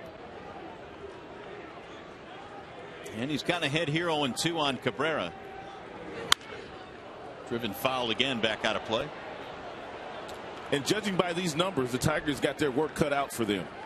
And 3:15 second time through. Tigers are now in this area right here 3rd time through, and you can see he gets better the longer he stays out there. Yeah, we don't usually see that. Usually it progressively gets tougher for pitchers, but the numbers get better later in the game. Rolled foul. That slide piece has been an absolute weapon for him today. He is usually one of those guys that tries to overpower you with a lot of fastballs in the mid-90s, but the Tigers have an outstanding fastball hitting team, and therefore lots of off-speed pitches. And off-speed pitches usually don't faze Miguel. He's a great breaking ball hitter.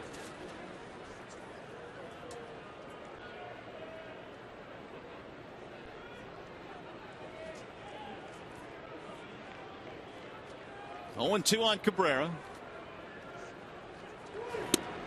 And he missed outside. Kluber last year had a 4-to-1 strikeout to walk ratio, which was 6th best in the American League. He oftentimes will not beat himself with the base on balls. He's got a couple of them in this game, but one of them was intentional to Victor Martinez back in the 3rd. Drill to left field. That's going to get down, a base hit. 2nd hit of the ball game now for Miguel.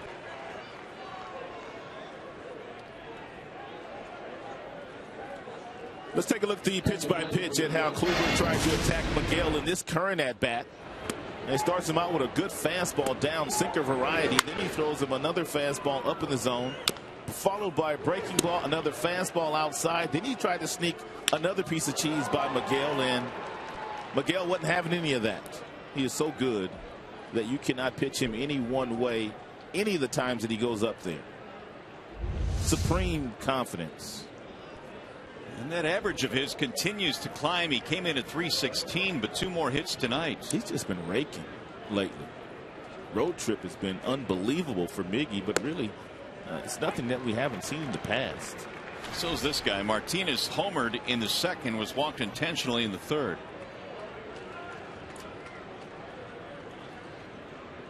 $11 home runs for Victor this year, and he's only struck out 9 times.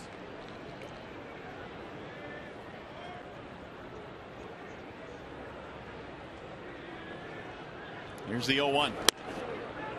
John Lowe did a nice piece on that a couple of days ago, talking about how Joe DiMaggio had that type of ratio in his career, more homers than strikeouts, which is just fascinating to me. He did that over his career, though. Ooh.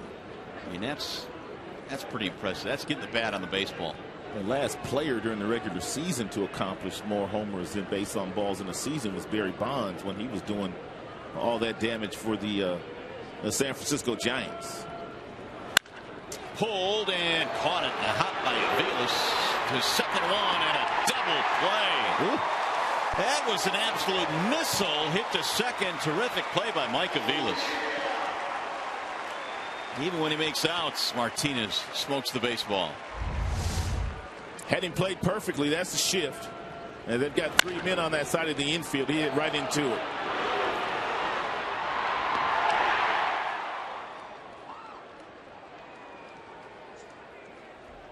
And not your everyday double play. 4-5-3 double play there. Here's Kelly now with the bases empty. Johnny hit a ball his last at bat that I thought was going to get to the gap, but Brantley ran it down in left center field. A couple of men were on at that time too. Yeah. Tigers could have added to the run they got in the second. The 1-0 is in for a strike. 1-1 on Don Kelly. Got the start at third base in Boston last night. He is starting in center field tonight for Austin Jackson.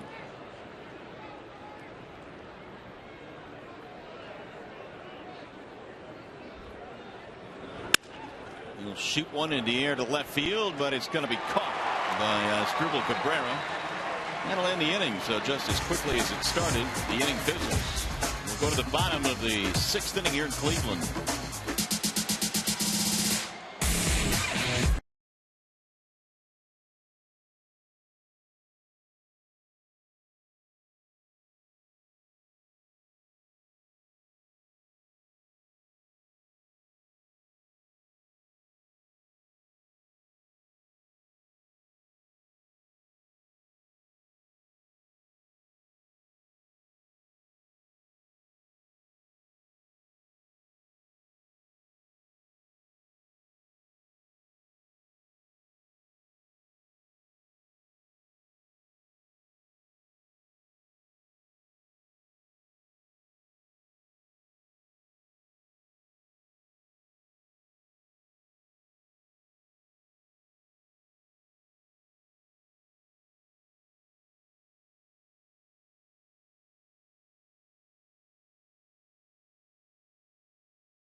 Game brought to you by Miller Lite. Well, the Tigers now have a new pitcher on as Phil Koch will take over for Drew Smyly. Yeah, Phil Koch got the ball a couple of days ago in Boston and pitched one clean inning, although he did give up a hit, but he did not give up any runs in that game, and he had an outstanding fastball. His fastball was clocked at 95 a couple of times, and he threw some good off-speed pitches. Pitching change tonight brought to you by Wallside Windows. So the Tigers came in here after sweeping the Boston Red Sox. Got an early home run in this contest from Victor Martinez, but Brad Ausmus has watched Drew Smyly kind of battle through 5 innings of work here tonight.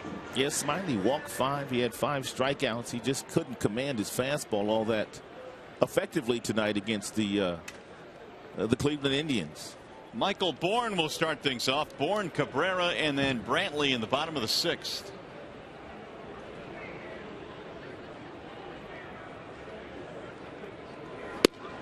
There's a fastball in for a strike, 93 miles an hour from Koch. Bourne a couple of strikeouts and an infield hit in the 4th. 1 for 3 tonight for the Clevelanders. Brett Ausmus and Jeff Jones, they're determined to get Phil Koch straightened out. They feel like he could be a very valuable member in their bullpen.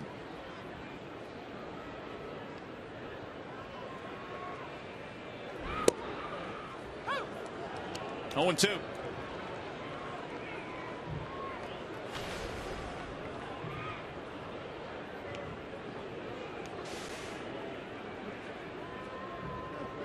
Phil Coke trying to put together a little stretch of solid outings to give himself some momentum.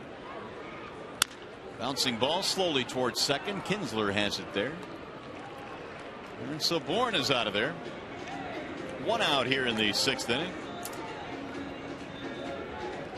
He's going to bring up Asdrubal Cabrera. The one thing the Tigers have not had to do a whole lot of during their current 11-game winning streak on the road, they've not had to come from behind very often. And so it's very, very important for Phil to keep the score just where it's at and allow the bats to wake up here tonight. Well, a good start as he gets Bourne to ground out. Here's Cabrera, who is 1 for 3.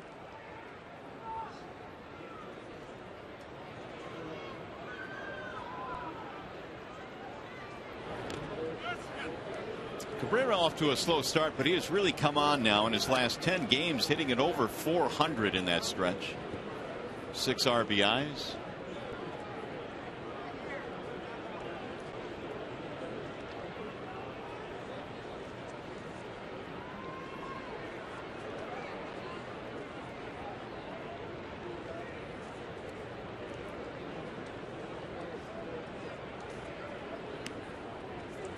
Coke is ahead 0-1. 1 ball, 1 strike. Cabrera last year dipped down to 242 after hitting in the 270 range each of the previous 2 seasons.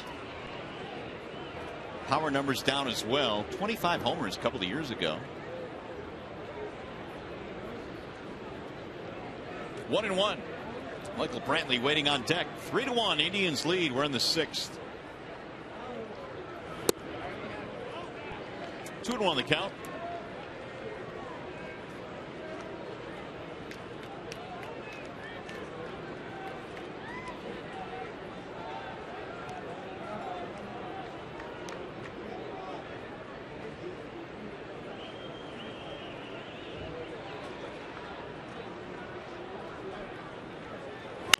Bouncing ball left side, fair ball right by Castellanos. Down the left field line, Cabrera motoring towards second, and he will pull in with a 2-base hit. Castellanos was playing about 10 feet off that third baseline, and Cabrera able to hit one right down the third baseline, and of course Castellanos couldn't get over there. He gets himself a double, but look at where he starts out at. He's right here, which is well off the line. Usually if he's playing his regular position, this is an out right here. No chance to get to that ball. And so the Indians now have their 8th hit. Tigers have only 4 tonight. Cabrera continues to swing a much hotter bat here in the month of May. So here's Brantley now. 2-base hit back in the 3rd, did not score. That extended his hitting streak to 5 in a row.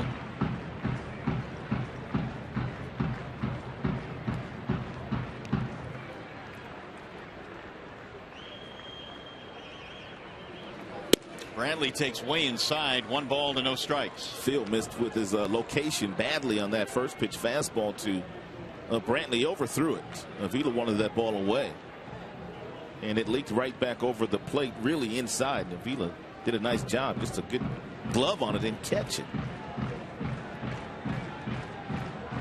Brantley really one of the few Indians that had that good series against the A's. Was 4 for 10 against Oakland in the sweep, and also homered. Indians weren't scoring a whole lot of runs in that series. He'll step out now as Coke takes too long. 1 on, 1 out, 6th inning, 3-1. Cleveland in the lead here. Game 1 in this series.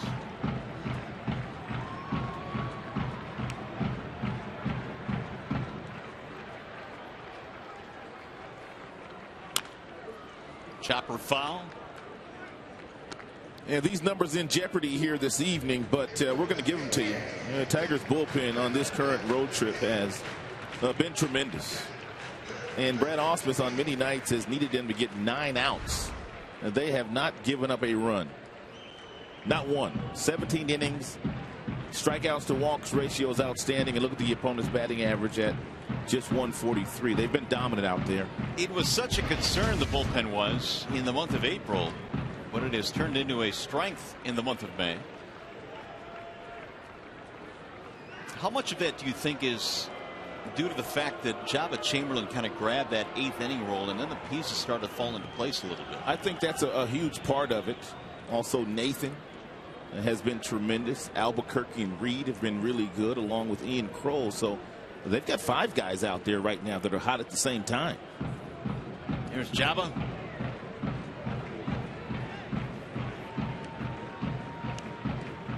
One and one. Bouncing in, 2 balls, 1 strike. Jabba, by the way, was the mastermind behind the old Zuba thing that the Tigers are going through right now. Was he? Yep. The Tigers showing some of that team unity. Decked out in the Zubas. Torrey Hunter was Zubas from head to toe today. Didn't he have like shower shoes, Zubas? Shower shoes. He had a tie on. He had a hoodie. And the pants. Oh, he was sporting it all today. Tigers rolling through the lobby of the hotel last night at 3 a.m. wearing the Zubas. Strike called on the inside part of the plate. 2-2 now on Michael Brantley.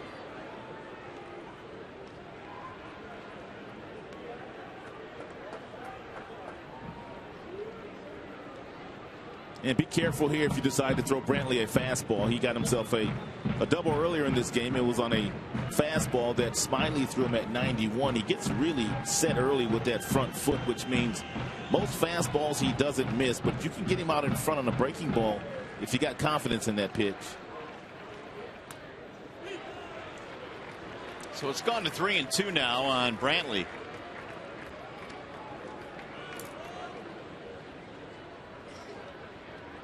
Ryan Rayburn waiting on deck. He's been on base 3 times in this contest.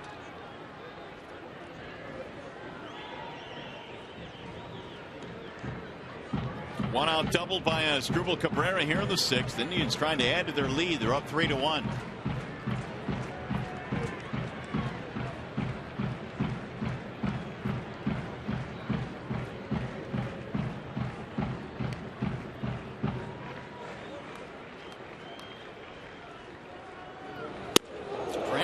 Hit by the pitch. Avila had to leave his crouch to stop that ball from going to the backstop.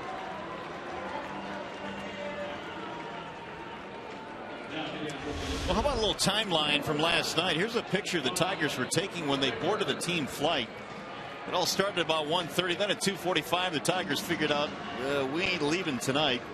1:15 to 1:45 today. They boarded the bus, and here they arrive at 4:20. And the common theme throughout that entire timeline, the Zubas.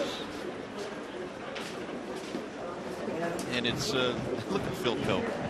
It's something that is building team unity, I think, with this club. And most of them are buying in. They've got some nice team chemistry going right now. That they do. You notice the skipper didn't have those on, though. No. Not at all. Here's Rayburn. Ball 1. I don't think last year's skipper would have worn him either. You don't think so? No. Jim Leland, negative. Single in his last at bat and a run scored. Otherwise, a couple of walks for Rayburn, and Coke has given up a double and a base on balls here in the 6th. Somebody tweeted me a picture, and they've got my head, your head, Ryan Field, and Simo's head all decked out in Zubas. That's great. Technology. Yeah. You look good in yours. Photoshop. You look good. Thank you. I appreciate it. It's about as close as we'll get to me wearing that, too. 1-0 on Rayburn.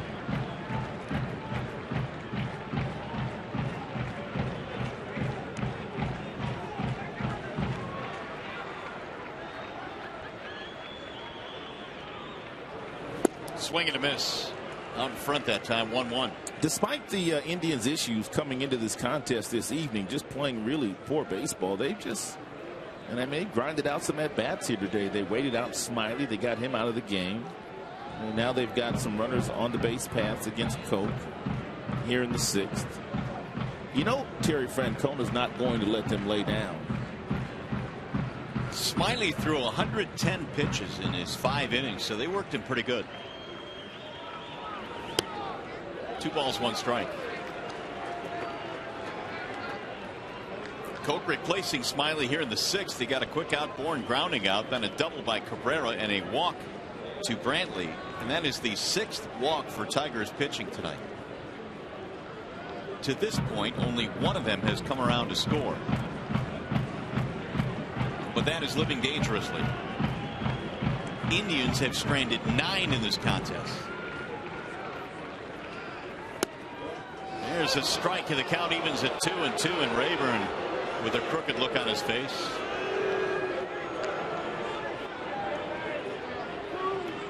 It's really a good pitch to hit. 2-1. You're looking for a fastball. A little low. Not much. 2-2.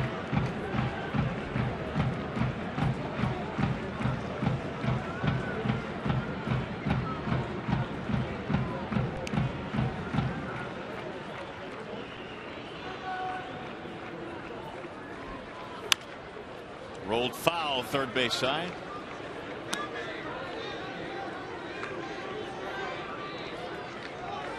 Waiting on deck is Carlos Santana. They're 4 and 5 hitters in this game tonight. The Indians came in batting 177 and 152 respectively. That is Rayburn and Santana. They're both on the interstates, too. They are. I-77 and I-52. Right. 2 men on, Cabrera and Brantley.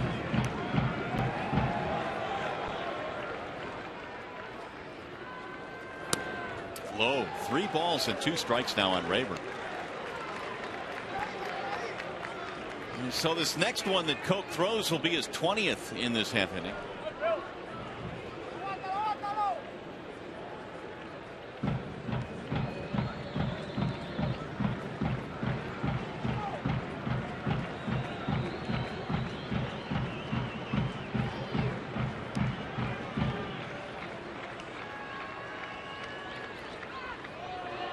Just in case the Indians are thinking of starting the runners here on 3-2. Koch whirling towards second base. Cabrera not biting, though. He runs back in there. Well, if they do start the runners, they might run themselves into an out. It's risky, isn't it? It is. We get the old strike him out, throw him out. Runner's not going, and it's fouled straight back.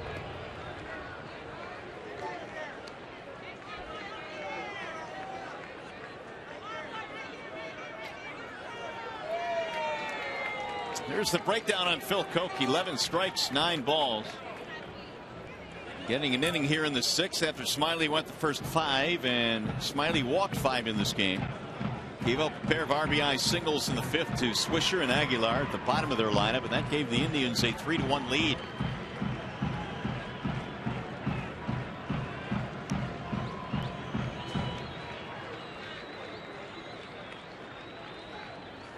Swing and a miss, struck him out. Rayburn finally goes down. And a wise decision by their manager, Terry Francona, not to start the runners there, because Phil Koch would have gotten out of this inning after the swing and miss by Rayburn on a good fastball by Phil. 94 miles an hour on the radar gun.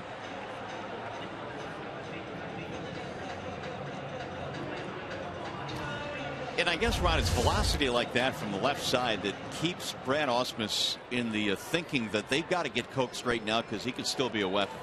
Guys that throw 94 from the left side that have an occasional really good breaking ball, those guys aren't falling off trees in the big leagues.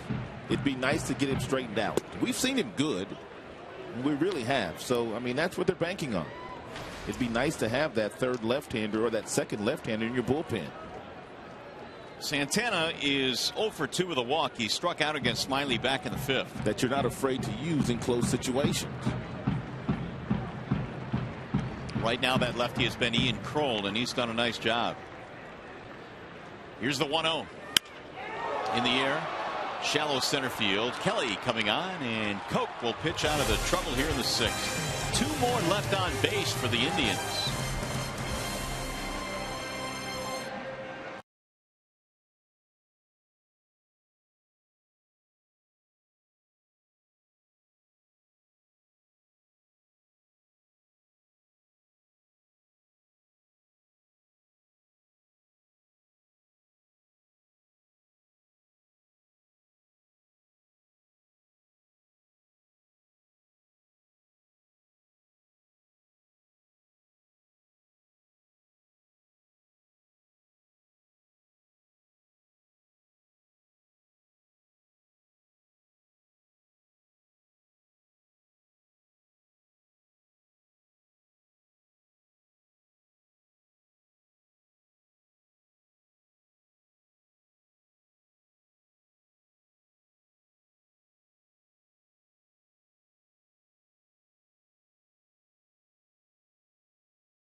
The biggest stat of the game is that 11 in the left on base column for the Indians. They've had really a lot of opportunities to break this open. They've not been able to do so. So the Tigers still hanging around here. Nick Castellanos leads it off. Castellanos, Avila, and Romine in the 7th inning facing Corey Kluber. And Nick looks at ball 1 outside. 7th inning is underway. Solid base hit his first time up. 1 for 2 for Castellanos.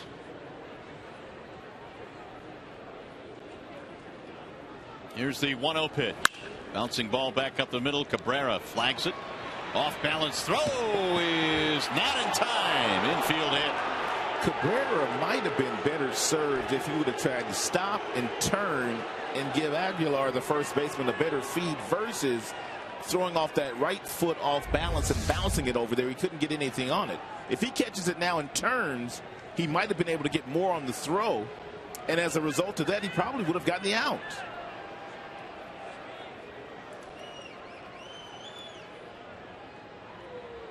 Nice play to get to that ball. And a bang play. Terry Francona considered challenging this play. He told his catcher Gomes to go out to the mound until they could look at the replay, and then realized he was safe. Phantom cam with a look.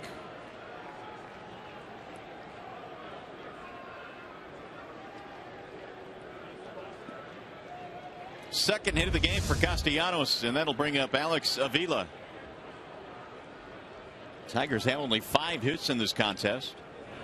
Avila takes ball 1 high. Walking a strikeout for Alex in this game, batting .217.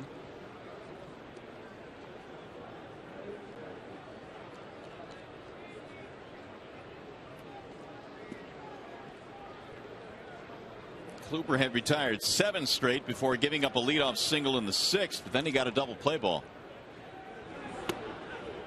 Ball low and away, 2-0. Dangerous count here for Kluber. If he decides to throw Avila a fastball here, it's no doubt Avila's going to get a really good whack at it.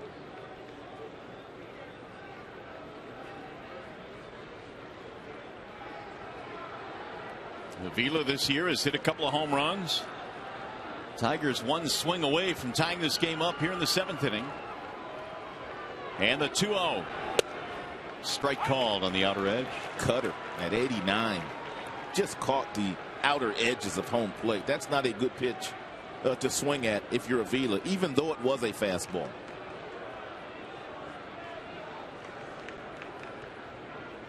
Kluber at just 83 pitches right now as he throws in the 7th inning. The home run to Martinez, the only blemish on his mark tonight. Inside, and now he's gone to 3-1. This is starting to set up nice. Should he walk Avila, there's no doubt that Romine will be up there bunting. And both guys further in the scoring position. But maybe not, though. Brad, he's not really predictable. We thought a couple of times, was it in the Boston series? Yeah. Or even in Baltimore, they might employ the bunt, but did not. 3-1 pitch. Driven in the air to center field. On the move is Bourne. Still going back. Looking up. And that ball is off the top of the wall. They'll hold the runner at third base. A double for Avila. The Tigers in business now. 2nd and 3rd. Nobody out. What a great at-bat there by Alex Avila. He worked the count to 3-2. He got himself in that fastball count where you could just bully the fastball, and he punished it. He stayed through this baseball beautifully. Bourne did a nice job of playing the ball off the wall, barehanding it, which forced Dave Clark, the third base coach, into holding up Castellanos. But that's about as pretty as the swing gets from the left side.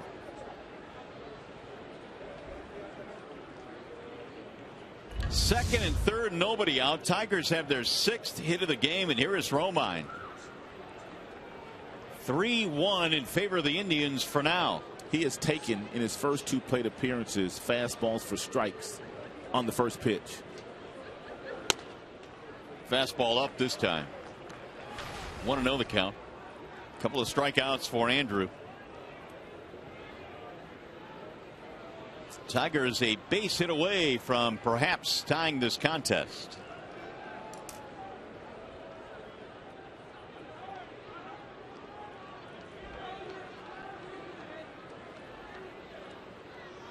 Here's the 1-0. Line drive right to the shortstop. Romine put a good swing on it, but straight at Asdrubal Cabrera. 1 out.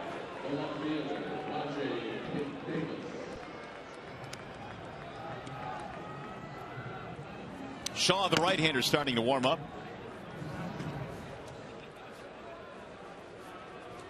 First sign of trouble now for Kluber here in a while. Rajai Davis 0 for 2.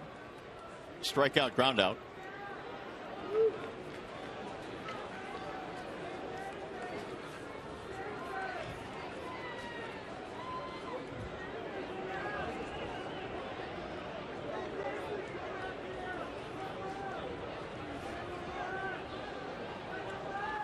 Rajai fouls it back out of play. 0-1.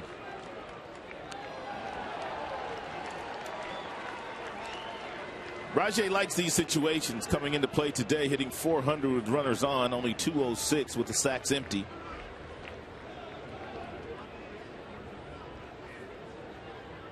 Great opportunity here. Davis last night had a double and an RBI in the ball game in Boston.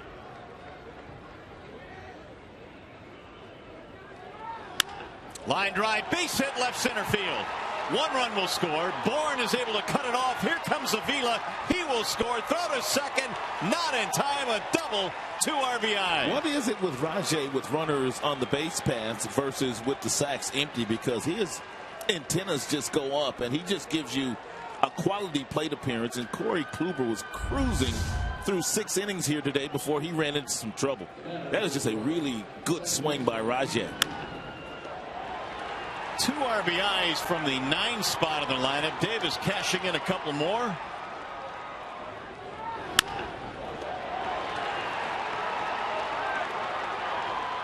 The Tigers now have tied this game. And if Avila's their second baseman does not keep Rajai close, Rajai will steal third base. He's already stolen third base 80 times in his major league career. 80 of 87. Wow.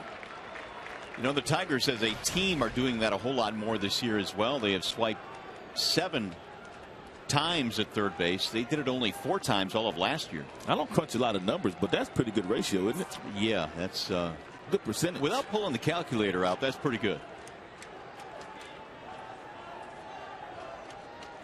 0-1 on Kinsler. Hits one in the air to center field straight at Michael Bourne.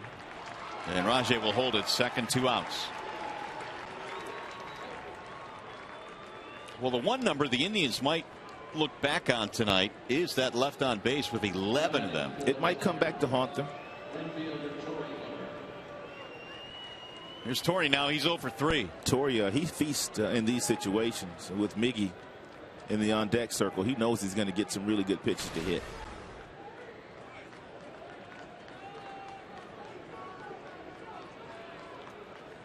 Hunter now at 298. He's knocking 23 this year.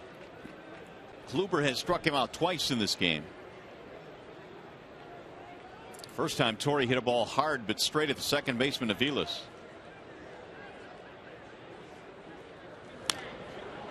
Late and back into the seats quickly. 96 from Kluber that time. That's one of the best fastballs that Kluber has thrown here tonight. 2 outs, men in scoring position this year. 368 for Torrey.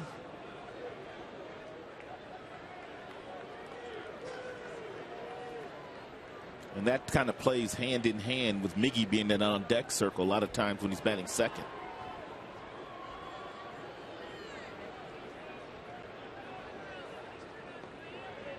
Best job in baseball. Yes, it is. Hitting in front of Miguel Cabrera. It sure is. Big guy waiting on deck already. 2 hits tonight. Victor Martinez also making Miggy's job a little easier this year with the torrid start that he's off to in 2014. Right to the shortstop on an easy hop for Cabrera, and that will end the inning. However, the Tigers tie it up. A big 2-run double off the bat of Rajai Davis. Avila had a big double in the inning, and the Tigers have tied this one up.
As we go to the bottom of the 7th inning here in Cleveland, you know, Rod, one of the more braver people in the ballpark tonight has to be John Keating. Look where he's seated. Why would he be there again? I don't know, but Keats, that's an area where foul balls come quite a bit. Well, it is one of the best vantage points in all of baseball. It is also, as you guys are quick to remind me of, one of the more dangerous spots in baseball. And I know of all the baseball you have seen, this might be one of your favorite pieces of video ever. It was last year here, waiting to do my little television bit to entertain the kids at home, and Prince Fielder hit a screamer down here, and it got me pretty good. Actually, this happened tonight. Rajai Davis hit one that rattled around in here, and a couple of the guys in the dugout who remember the Prince Fielder screamer kind of looked over at me and gave me a smile, knowing that, sure, knucklehead, do it again. You better be careful. They're going to get you a helmet.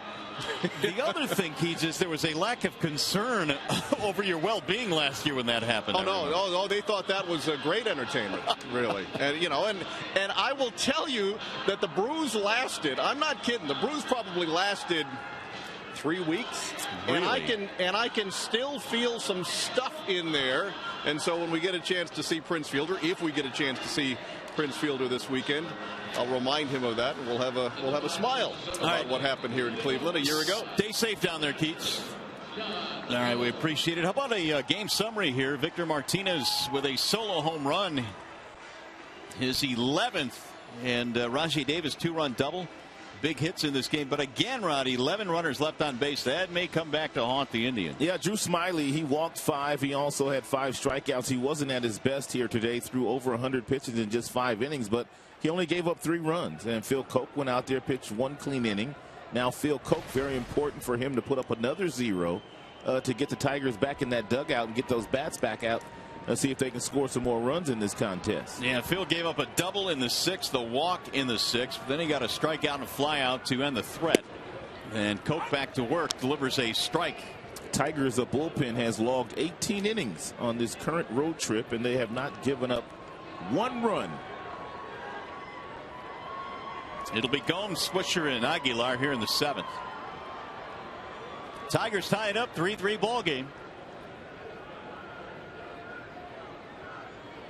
Here's the 0-1. Outside, 1 ball, 1 strike on Yan Gomes. Got to be careful with him. He has power, 6 home runs, which is more than any catcher in the American League. He's actually tied for first with the 6 homers this year. And he's hit 3 of them here in the month of May.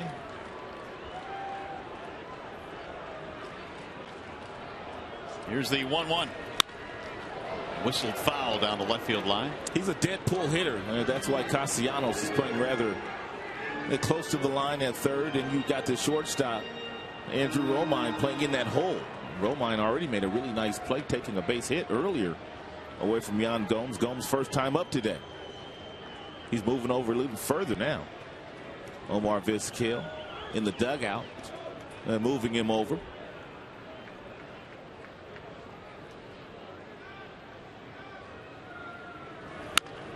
Little bouncer slowly toward third. Castellanos, do or die play. Throw is high, safe at first base. Nice effort there by Castellanos. I thought initially he may have had time to field it the more conventional way with the glove, then transfer, then throw, but he elected to barehand that ball, and he was able to catch it cleanly. Just threw the ball high to Miggy, and he couldn't get the out there. Gomes must have decent speed for a catcher. I thought he was going to be out.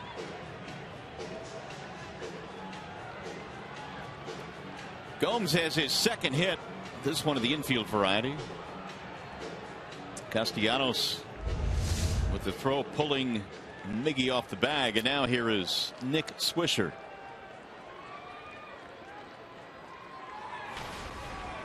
Ninth hit of the game for the Indians.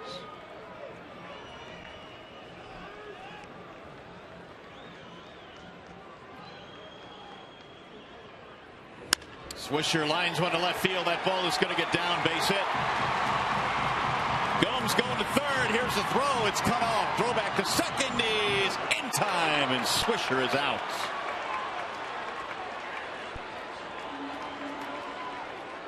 He'll get credit for a single thrown out at second base, trying to stretch it.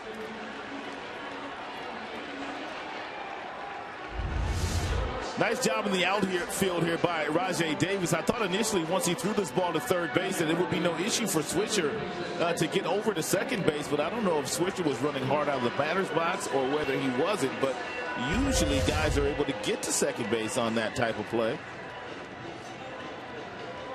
Well, that could have been the start of a huge inning. Now instead it's the runner at third with one out instead of second and third or first and third and nobody out.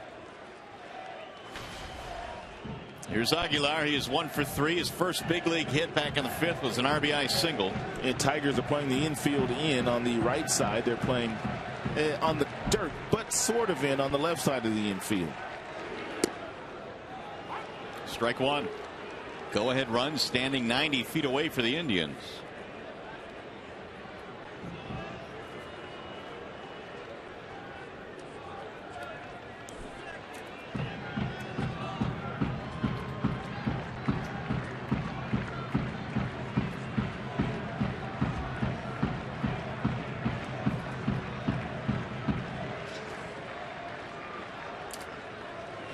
Swing and a miss. 0-2 on Aguilar. I think the Tigers are on to something against Aguilar. And the fact that he has struggled with that off-speed pitch. Smiley punched him out a couple of times today on off-speed pitches. Koch has him set up 0-2 now. Infield in with the go-ahead run at third base. And it's chopped foul.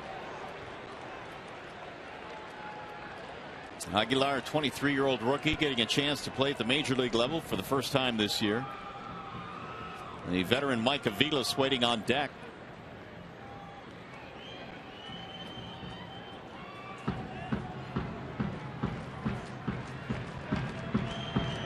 And now time call as Avila goes out to the mound.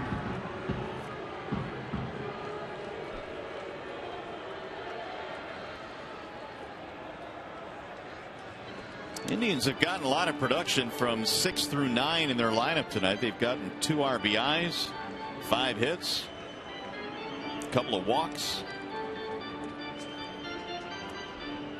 Offense has been an issue here for the Indians this year.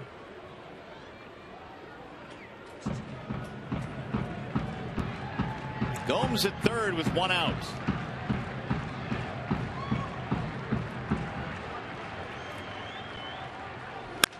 Driven to center field on a line. Kelly will go over to make the play. Gomes will tag. And he will come in to score the go-ahead run. Sac fly in the rookie Aguilar with a couple of RBIs. That is just too good a pitch. The no balls, 2 strikes. I mean, he really can't hit the off-speed stuff. But they threw him a fastball. I don't really know what they were trying to do with the fastball, but it's up. And he hit an absolute seed to center field for the sac fly. Anything down, anything off speed, and they get the strikeout. Instead, it's now 4-3.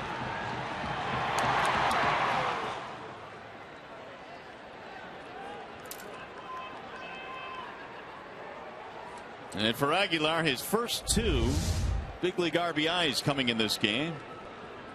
Here's Mike Aviles now with the bases empty.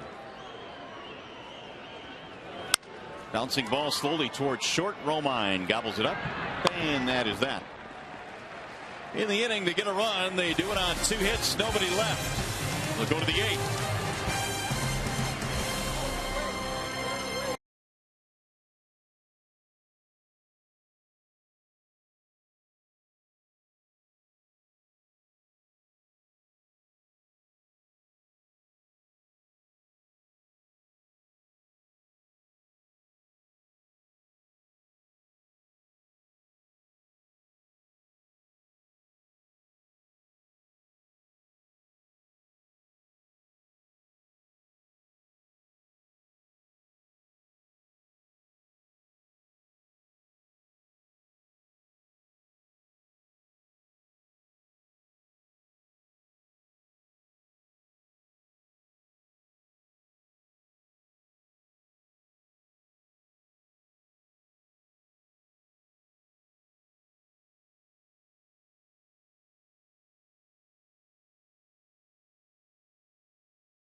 lead as we go to the 8th inning. Time now to take a look at our big boys' big play of the game. Mike Aviles was instrumental defensively in this game. Back in the 6th inning, Tigers had a man on.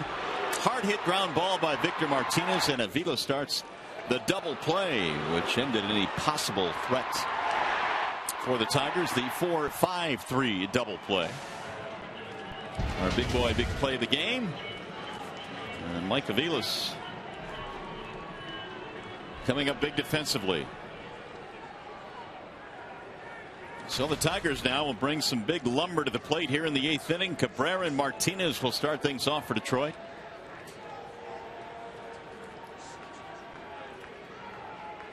And Corey Kluber back out there, gave up the 2-run double to Rajai Davis in the 7th. First pitch bounced to the right side and through, a base hit. He beat the shift. So just like that, the Tigers get the tying run on, and just like that, it's a 3-hit game for Miguel. And for the life of me, I don't understand why they play a shift with Miguel in the batter's box. This guy's won 3 batting titles and has no problem hitting the ball the opposite way.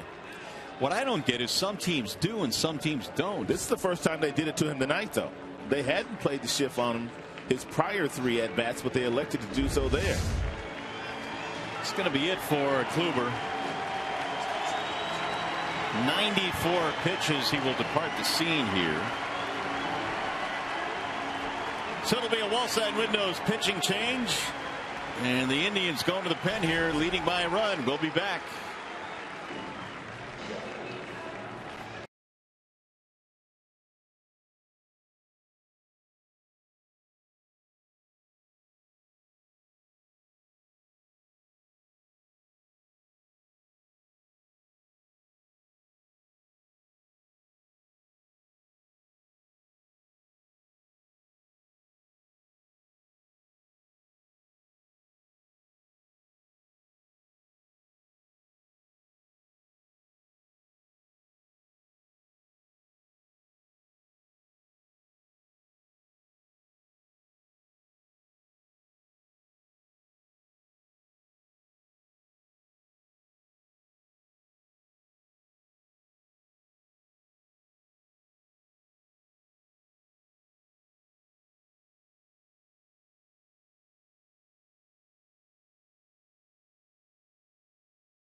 Well, the Tigers are down 4-3, but they have the leadoff man on. Miguel Cabrera with a single to start things off. Here's our Subway in-game box score. The Tigers getting another 3-hit game from Miggy tonight. That's 3 in a row. It is. Rajai Davis had that big 2-run double. That was in the 7th inning to tie the game. At that point, at least. Well, they're playing the shift on Victor as well with Shaw on the mound. Victor will take one down that third base line, too. He's not afraid to go foul line to foul line. Well, Brian Shaw is the new hurler now for the Indians. He features a cutter, and most of the pitches he throws are cutters at about 93 miles an hour. You can see he's having a good year. At 22 games, the ERA is sub-2, 17 strikeouts, and just 3 walks. But he's going up against one of the hottest hitters in baseball in the month of May, and that would be Victor Martinez. Strike called. How about these numbers against his former team? Whoa. .371 coming in. That's the highest current batting average of any active player against the Indians.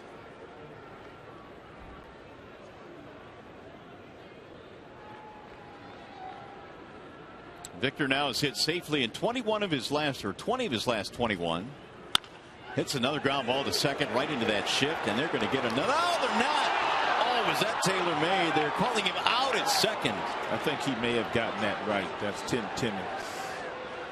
Now, in the month of April, everybody would have been safe there. No doubt, but they changed that rule. That should have been a double play for the Indians. Taylor made into that shift. No doubt. I think Brad Ausmus is going to stroll out just to have a little bit of a conversation with Tim Timmons, but he appears to make the right call here. Ooh, maybe not. Let's see. Oh, I don't know, Rod. Maybe not. It may have come out. The Tigers might want to challenge this. They should challenge this one. And they are. Because it was rattling around in there pretty good. Yeah, and you really can't tell from this angle here. Well, a little more so in that angle, but there's no doubt it was rattling around. Well, they got exactly what they wanted, the ground ball to the second baseman, and now we might have a situation after the challenge where the Tigers could have two men on here.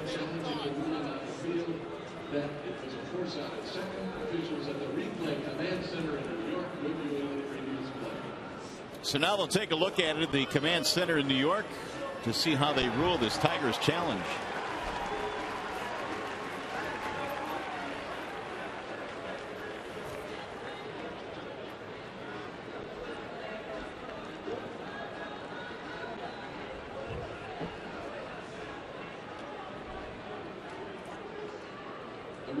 Well, they said he's out, so they're going to stay with the call on the field.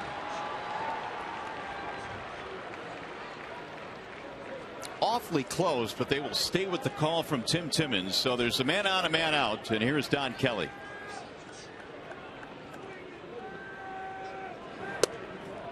Strike called.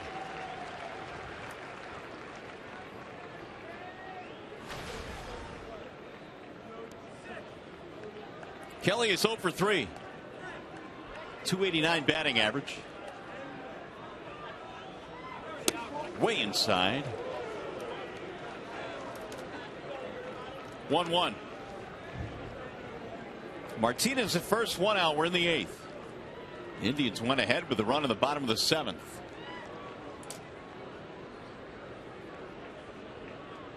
Tigers have their 11-game road winning streak on the line in this one here tonight.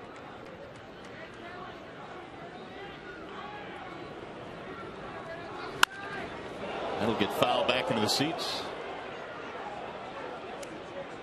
Shaw is ahead now, 1-2.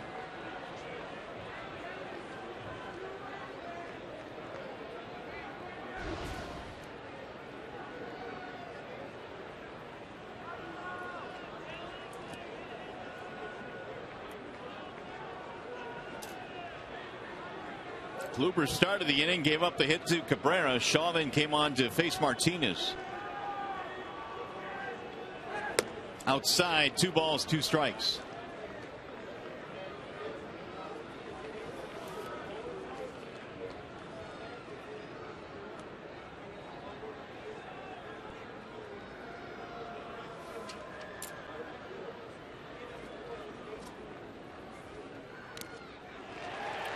Fouled off, just got a piece of it, and Kelly is still kicking. Catcher Yan Gomes unable to hold on to that. Would have been strike 3.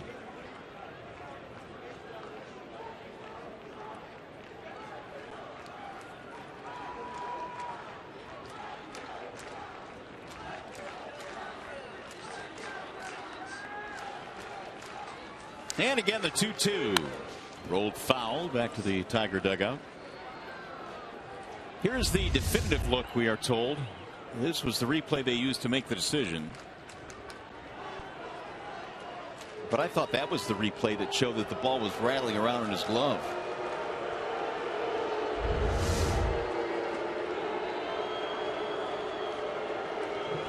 Shaw having trouble putting away Kelly. Again, the 2-2, and he got him that time. Ooh, that fastball right there at 95 was dirty. Now, you don't usually see fastballs in the mid-90s with this kind of late life on them. Look at this thing. That's called the cutter. The cut fastball. Yikes. 2 outs. Now Castellanos.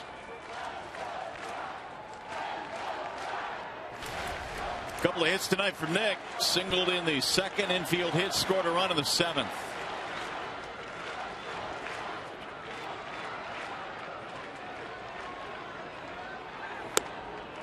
In there is strike 0-1. Shaw came over from the Diamondbacks in the deal that also brought Trevor Bauer to the Indians. Bauer will start tomorrow night for Cleveland.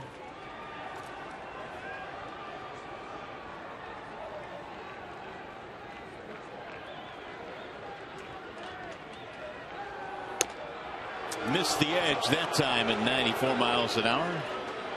1-1.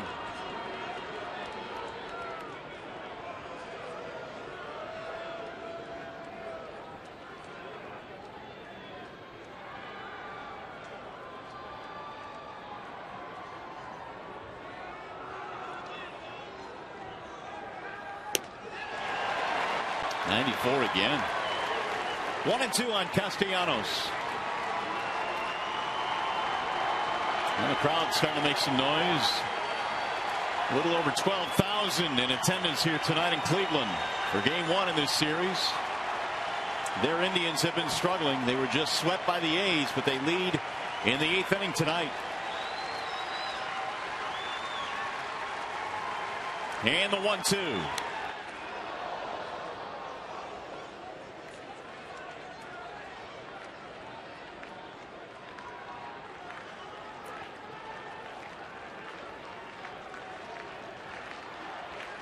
Tigers trailed 3-1. Then they got the 2-run double by Davis in the 7th inning.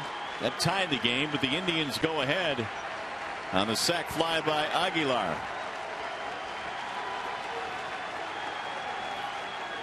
Checked it. It didn't go. Gabe Morales down at first base said that he held up.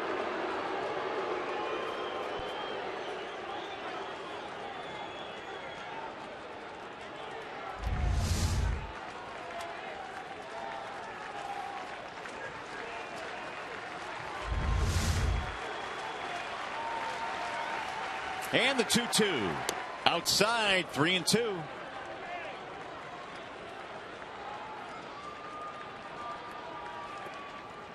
Avila waiting on deck.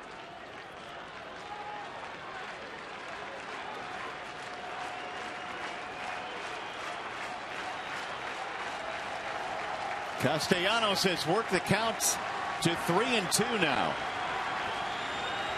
The runner goes, and it's popped up mile high left side into shallow left field goes Cabrera, and that'll end the inning. So the Tigers leave a man. We go to the bottom of the 8th.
7 men left on base. The Indians holding on to a 1-run lead as we go to the bottom of the 8th inning here at Progressive Field in Cleveland.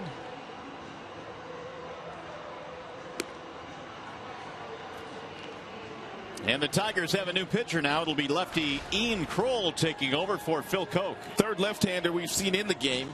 Smiley started, followed by Koch, and now Ian Kroll. And Brett Austin is doing a nice job of keeping Murphy, one of their dangerous left-handed bats, on the bench here tonight.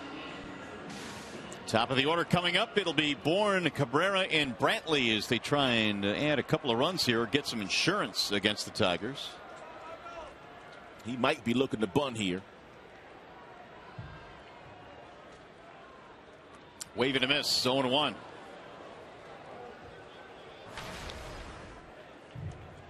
Bourne is 1 out of 4. He had an infield single back in the 4th.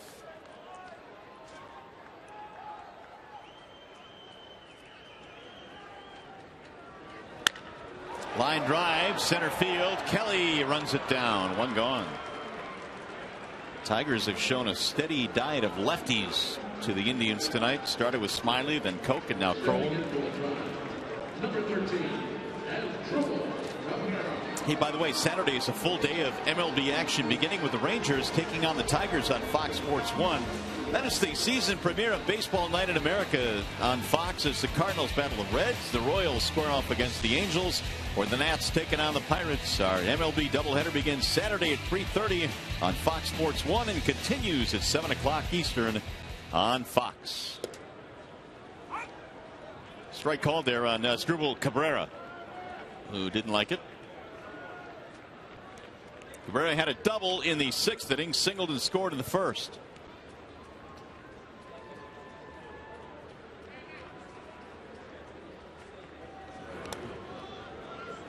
One ball, 1 strike. The Indians tonight have had 10 hits. The Tigers have had 8. First of 3 between these two clubs.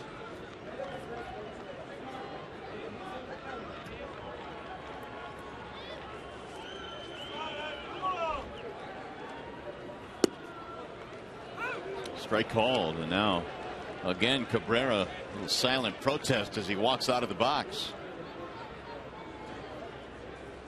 John Axford was their closer at the start of the year. He is not closing games any longer. They've used Shaw, who pitched in the 8th inning. That's whistled back out of play. Zubchinski is also closed at times. Cody Allen. Brantley waiting on deck. Here's the 1-2. Bounce again. They've been pounding Avila tonight all night long with those balls in the dirt. Drew threw quite a few breaking balls at the bottom of the zone. As a matter of fact, about 45% of the pitches that Smiley threw today were breaking balls. Koch has thrown quite a few breaking balls. Now it's Kroll.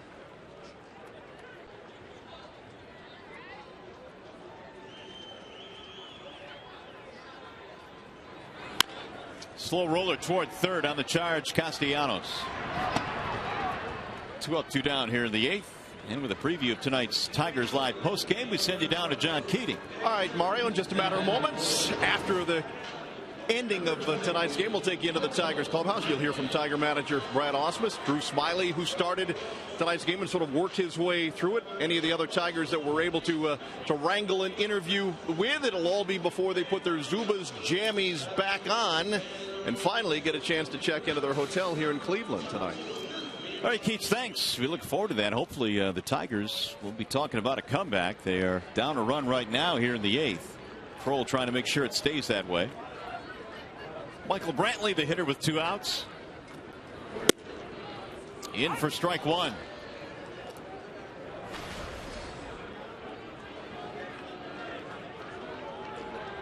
.288 now for Brantley. Double and a walk in this one tonight for the Indians.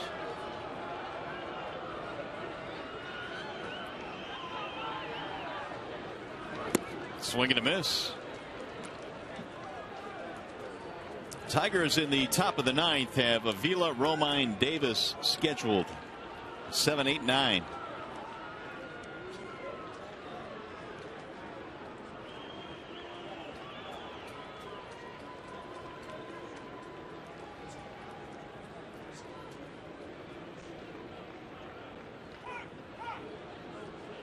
Now Brantley given time as he steps out. Here's Cody Allen. So apparently he is the closer du jour tonight for the Indians.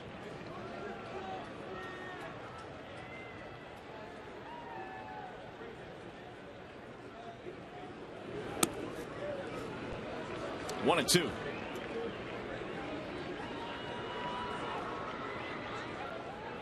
Rayburn on deck if Brantley is able to reach.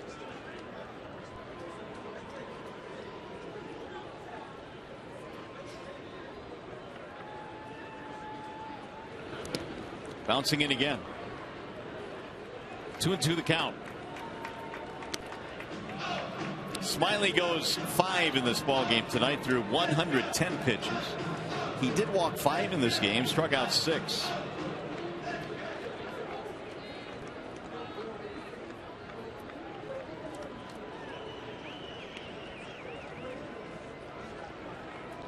Now the 2-2. Ooh, he hit him. Brantley hit by the pitch to keep the inning going.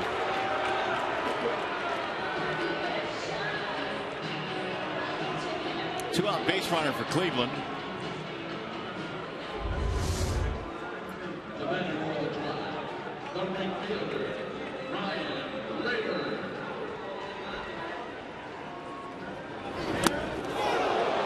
Brantley just couldn't get out of the way of that elevated fastball thrown there by Kroll. It's going to bring Jeff Jones out.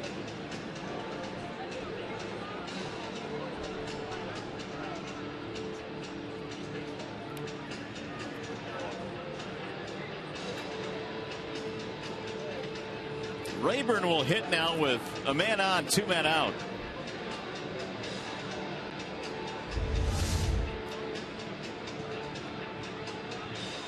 Guess that just kind of grazed. Yeah. And Brantley also got a velo. Yeah, that was the pop we heard at the end. It sounded worse than it really was. So here's Rayburn now with 2 outs.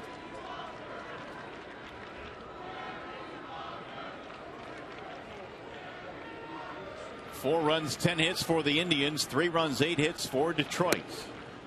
Ball 1 to Rayburn.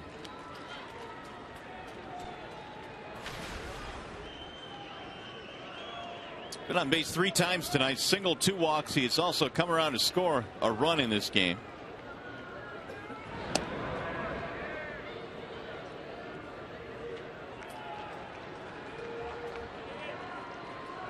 Brantley this year has 4 steals in 4 tries.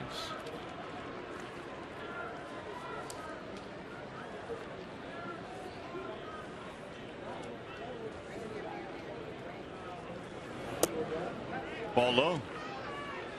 2-0.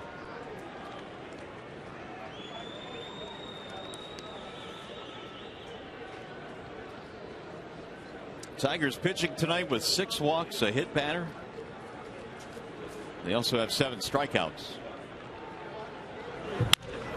Line to left, a base hit. Rayburn having himself a good night. He's on base for the 4th time. And the Indians now have runners at first and second with 2 outs. And it keeps the inning going for Santana. Now stepping in for the Indians, number 51, Carlos Santana. Santana is hitless. He has a walk, otherwise 0 for 3.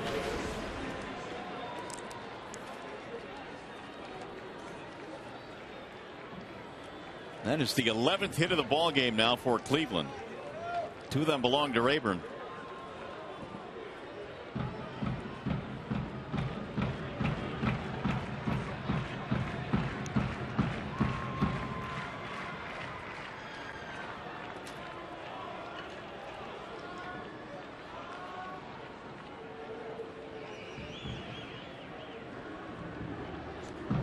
Evan Reed now starting to heat up in case he is needed here in the Tigers bullpen. There's a strike called on Santana. Good change up there by Kroll. And most of the time when Kroll comes into the game, he's fastball, curveball, but a good change up there to Santana. He's got Brantley at second. He's got Rayburn at first. Grounded foul down the third base line, and now quickly 0-2.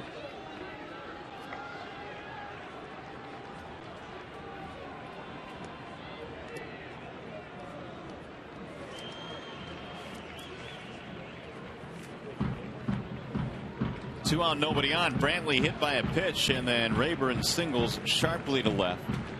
Did it look like to you that Brantley took a little offense to getting hit by that fastball by Kroll? Yeah, it didn't seem like he got a lot of them, but he did take offense to it, it looked like.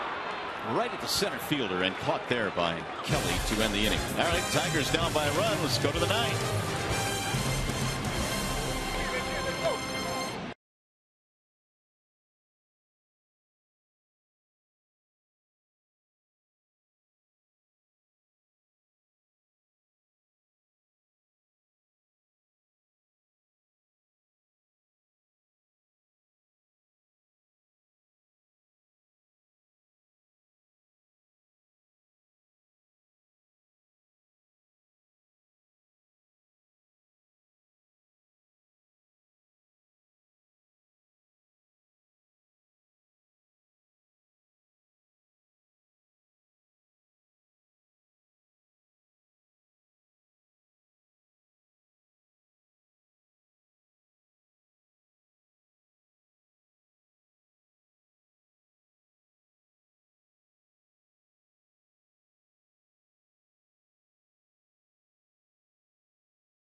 Need a run to tie, 2 to go ahead.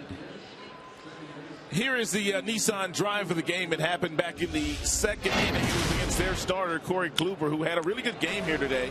He punched out quite a few, but he threw Victor one of those cutters down and in. And as Victor likes to do on those inside pitches, he clears those hips out of the way very nicely and barreled that ball up to hit it out for his 11th big fly of the season. Well, the Tigers now will try and rally here against Cody Allen, who has come on and pitched the 9th inning for Cleveland. He's got a big arm. His fastball will get all the way up to 97. He averages 95 with his fastball, and he has a curveball. That's it. No sliders, no changeups, just a hard heater and a bender.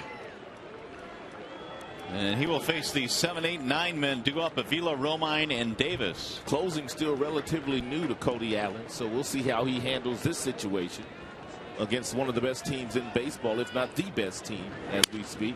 Bouncing ball right side on one pitch. He's going to get Avila. Oh, that'll help. And now J.D. Martinez will pinch hit for Romine.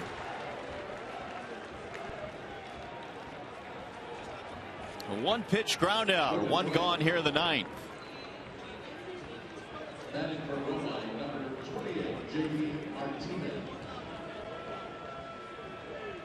Martinez for Romine here in the 9th inning. A couple things here. It's a hard thrower. And J.D. Martinez is a good fastball hitter with some pop in his bat.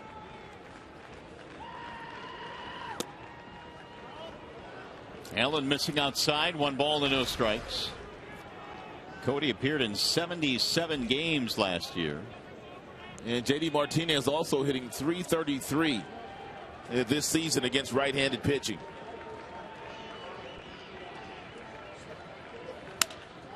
High fly ball hit a ton to center field. Way back, Bourne leaps, can't get it, it's gone, and we are tied. It's a pinch hit home run for J.D. Martinez. I told you that this closing thing was a little new to Cody Allen, and what a move there by Brad Ausmus. He sent J.D. Martinez up there to do exactly what Martinez was able to do, and that was to tie the score. Fastball out over the plate. He hit it to the biggest part of the ballpark, and once he rounded second base, he looked into his dugout. This Tigers team has no quit in them. Dead center field, and a blown save for Cody Allen, tied at 4. And a big swing by Rajai Davis. Bourne got close.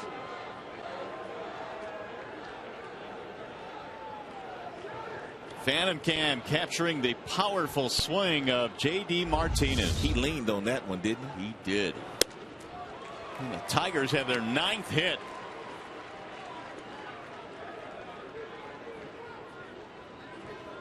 That was J.D.'s first pinch hit of the year. He's now 1 for 4, but boy, was that a biggie. Big 2-run double by Davis back in the 7th.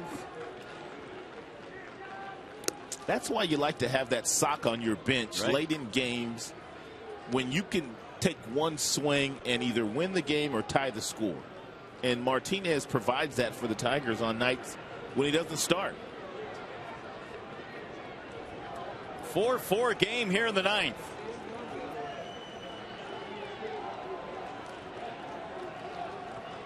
Here's the 1-2. Rajai sends a ground ball to first, gobbled up there. Aguilar hits the back for the out, 2 gone.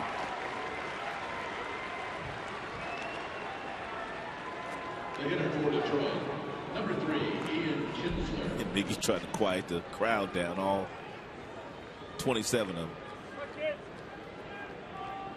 Here's Kinsler. Did you just say 27? Kinsler is 0 for 4. Career against Allen 1 for 3 with the strikeouts. Pinch hit homer by J.D. Martinez has tied this contest.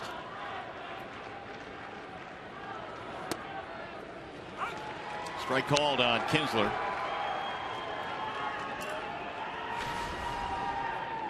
Indians have 6, 7, 8 coming up in their lineup in the bottom of the 9th.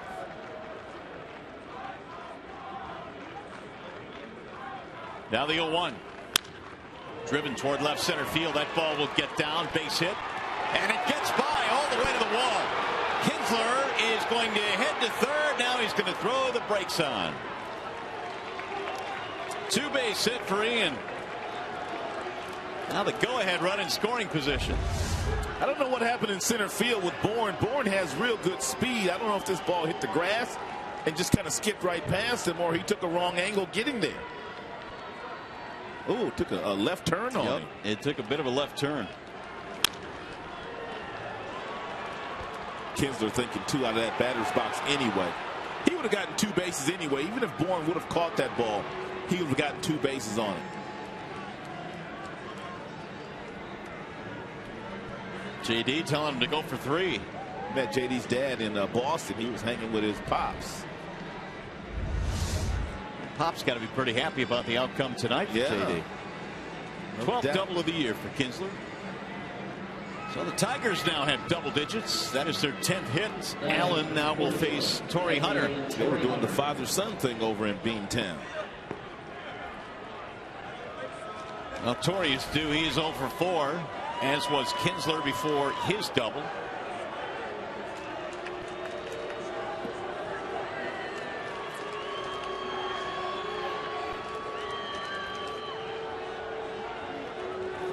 Still going to miss that ball in the dirt. Ooh, Torrey. You don't usually see Torrey swing at pitches that are that far out of the strike zone, but he was looking for that 95 mile per hour fastball from Allen. And when you commit as a hitter and that fastball is coming out of the hand initially, you do take swings like that.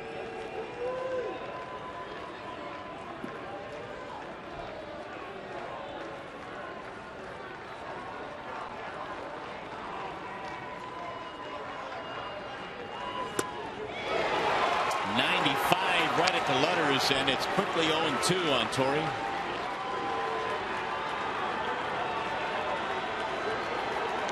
There is activity in the Tigers bullpen. Jabba, Chamberlain, Joe, Nathan.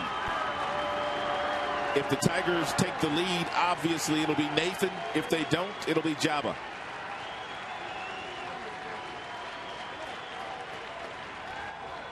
Whoa, where'd that one go? Almost to the backstop. Gomes had to leave the crouch to haul that one in.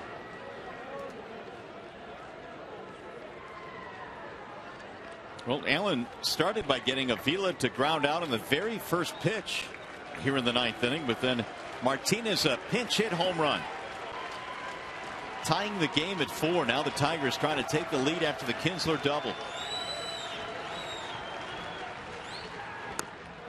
And that time Torrey laid off. 2-2.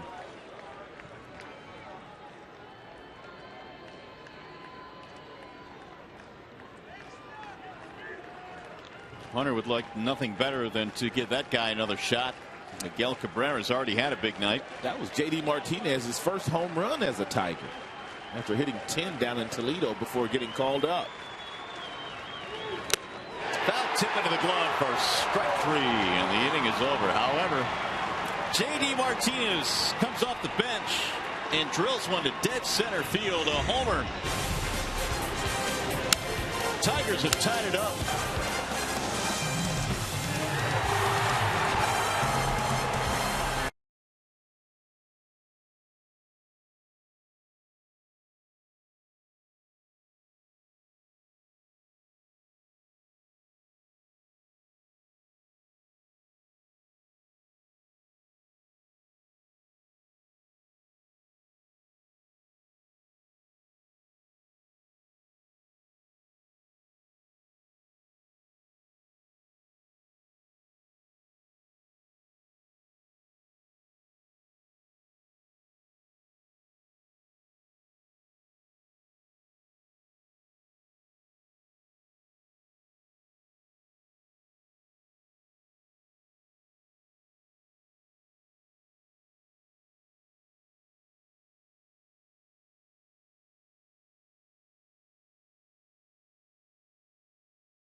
It up in the top of the ninth. We go to the bottom of the ninth inning in a 4-4 contest.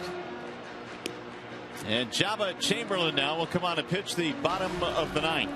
Jabba has done some really good work in the strikeouts and walks category this year. 23 strikeouts and 5 walks, and he's been in 20 games now, logging 17 2/3 innings. So he's averaging over a strikeout per inning. Good fastball, mid-90s, outstanding slider.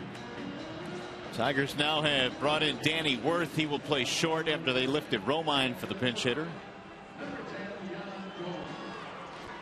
Let's take a peek at the Jimmy John's freaky fast delivery of the game, and you don't have to go back very far. It was J.D. Martinez pinch hitting for Andrew Romine, hitting the solo shot to straightaway center field. Cody Allen, and their pitcher couldn't believe it. Tigers dugout fired up. We've seen that more than once this year, that dugout fired up. So Jabba now trying to get this thing to the 10th inning. It'll be Yan Gomes to start it off for the Indians. Gomes looks at ball one. He has 2 hits, a walk, 2 runs scored tonight.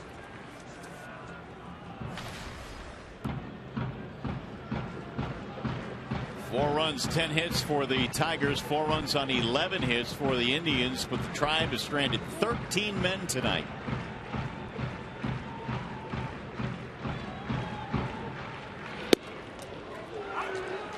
One and one the count.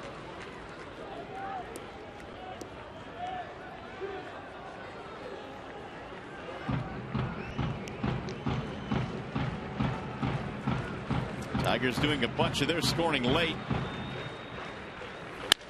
Drilled to left field. That's a base hit. And a leadoff single for Yan Gomes, his 3rd hit tonight. He's had a night. On base 4 times. Also has a walk. Well, you know Nick Swisher's not up there bunting. It'll be the 12th hit of the game now for the Indians. And Aguilar, who's in that on-deck circle, probably won't hit either.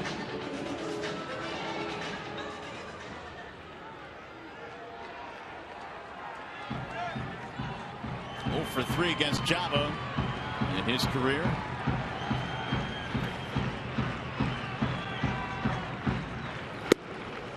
Strike called on the outer edge.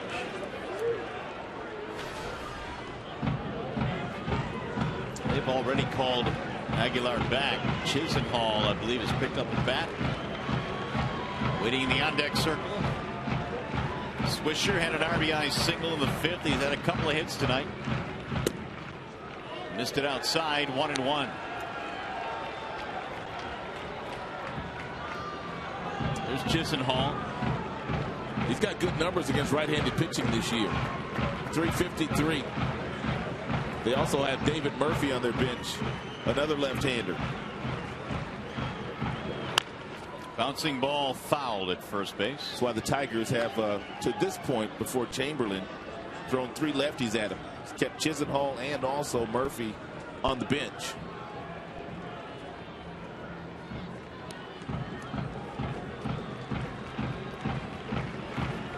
Tigers tied it up in the home run by J.D. Martinez in the top of the 9th.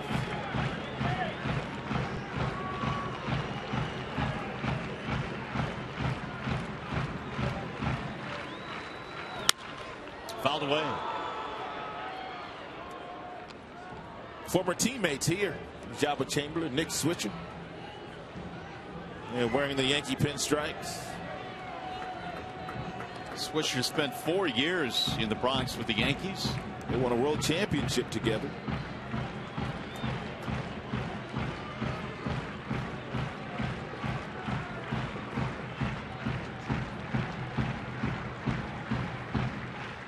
The 1-2. 2-2 on Swisher. Swisher did a nice job of laying off that breaking ball.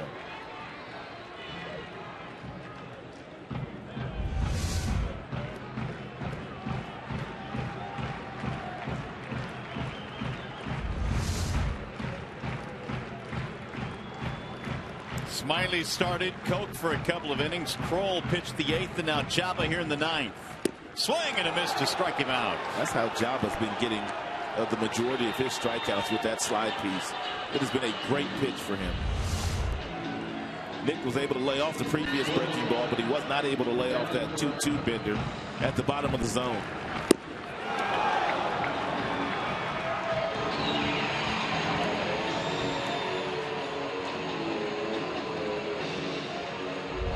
So here is Lonnie Chisenhall.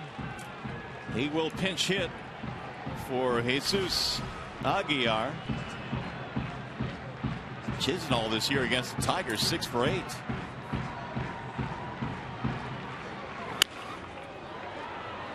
And for Chisenhall, he is 1 for 5 as a pinch hitter.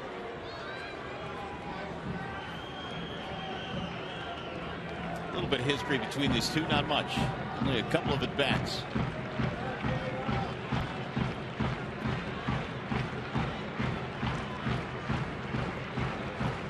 Terry Francona's team has let a couple of leads slip away.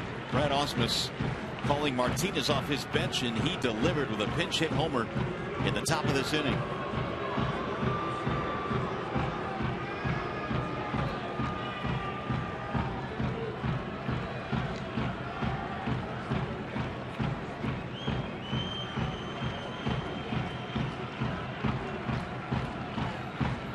The 0-1.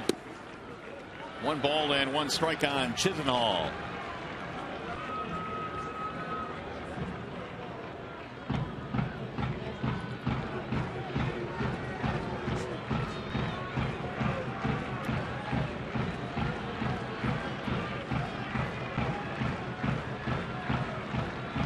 Gomes, the runner at first base, draws the throw.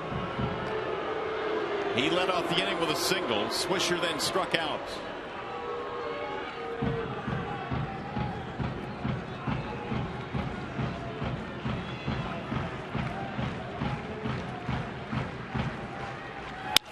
Line drive, base hit, left field. Gomes will go to second base. It is a pinch hit single for Lonnie Chisenhall.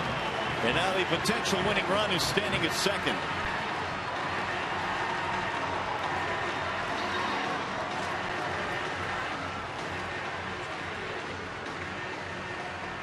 Fans, don't forget to follow every Tigers game with MLB.com at bat on your favorite mobile phone or tablet. Get live look-ins, instant replay, scores, stats, audio, and free MLB.tv game of the day. Download at the App Store or visit Tigers.com. So here is Mike Aviles now with 2 men on and 1 out. If you're wondering, Aviles has grounded into only 2 double plays so far this year.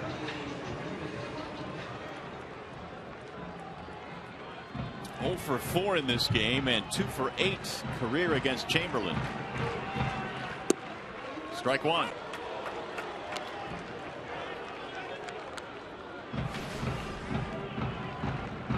Aviles seeing time at second base with Kipnis on the disabled list for Cleveland. His absence certainly has hurt the offense.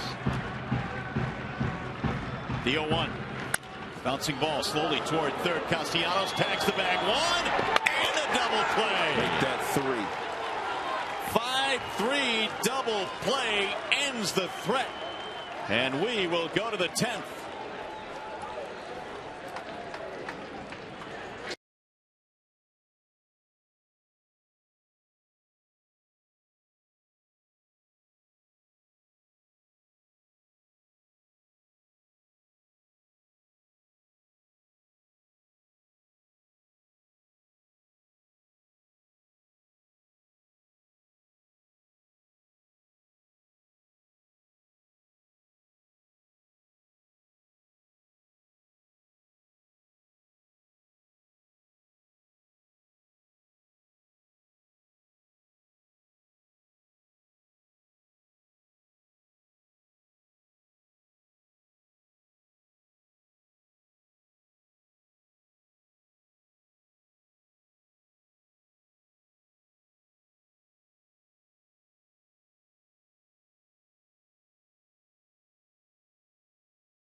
Beef jerky all season long. Jack Link's beef jerky. Feed your wild side. Got bonus baseball tonight as we go to the 10th inning here in Cleveland. The Tigers tying it up with a home run in the 9th. Jabba Chamberlain doing his job in the bottom of the 9th inning, and back to the bullpen to go the Indians. Scott Atchison will take over. 16th game this season that Atchison has been in. The ERA is very good at 1.50, 14 strikeouts against just 3 walks. So we've got a new first baseman now. Chisenhall, who pinch hit, will stay in the game to play first. Here's where it gets interesting now. The Tigers have 3, 4, 5 coming up here in the 10th. Cabrera, Martinez, Kelly. Tigers have 4 runs, 10 hits, and the Indians 4 runs, 13 hits, but Cleveland has stranded 14.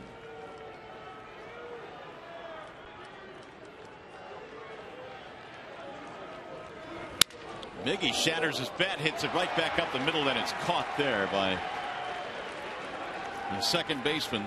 That is a huge out for them. Ramirez came over to flag that one before it went into center field. 1 pitch, 1 out. The batter for the Tigers, number 41, Victor Martinez. Eesh.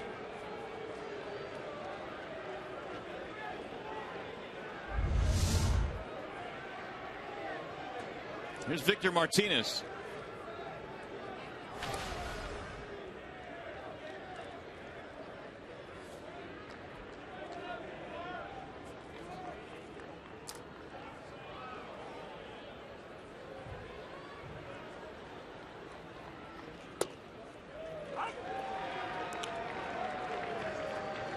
Victor had a home run way back in the 2nd inning of this game. A solo shot, his 11th of the year, which leads this Tigers ball club.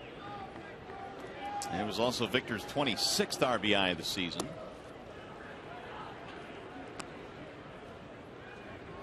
Atchison is 38 years old.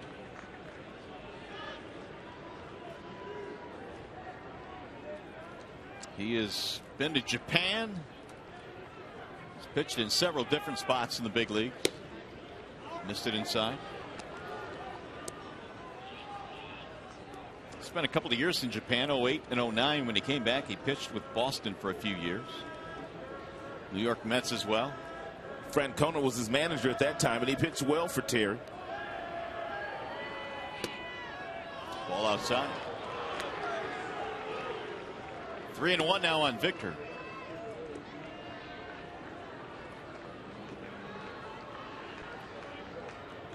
One out, nobody on. We're in the 10th. Tigers 4 and the Indians 4.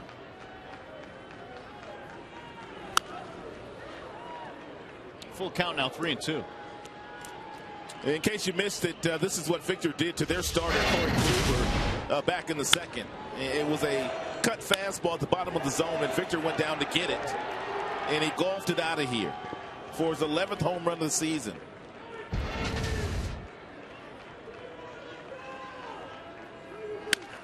He'll shoot that one to the left side of the infield. Aviles has it there and throws him out. It's a 5-3 put out there, 2 gone. Now stepping in for Detroit. Here's Don Kelly. Don Kelly.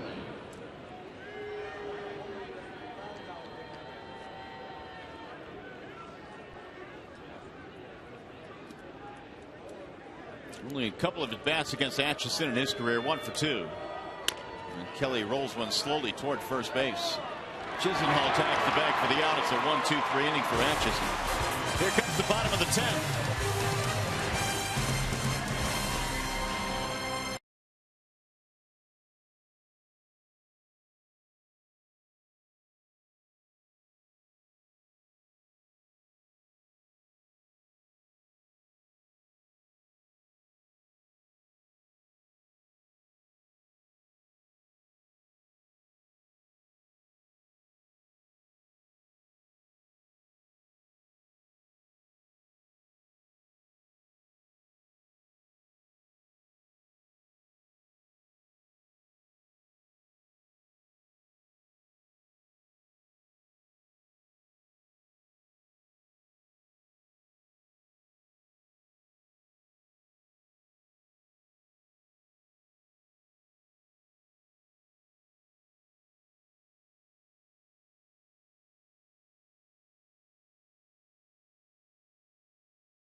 Detroit is brought to you by Comerica Bank, a part of Detroit and the community since 1849.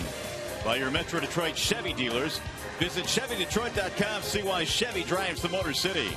By Wallside Windows, the official window company of Fox Sports Detroit. And by AT&T, mobilizing your world. Well, it's been an entertaining game one in this three-game series between the Tigers and the Indians. We are tied up.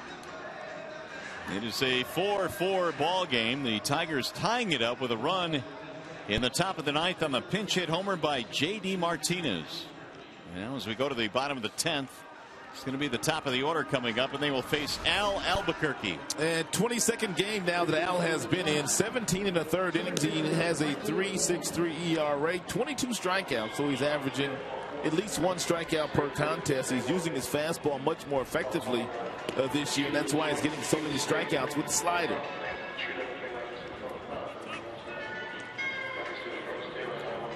Michael Bourne will start things off here in the 10th for the Indians. Each team with double-digit hits, 13 for the Tribe and 10 for the Tigers.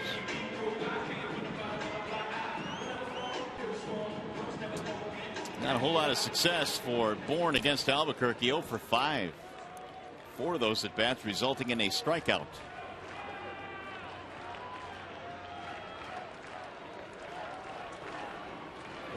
Bourne looks at ball one high.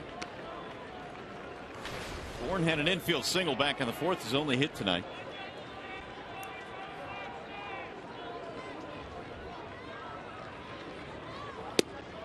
Strike called on the outside corner. 1-1 on Bourne. Cabrera and then Brantley to follow for the Indians. 2-1.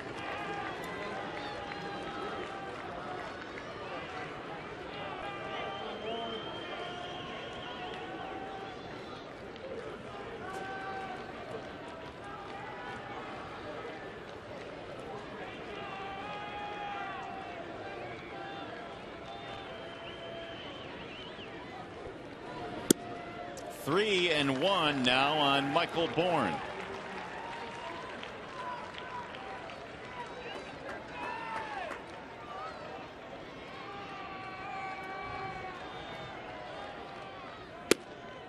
Strike call. 3-2.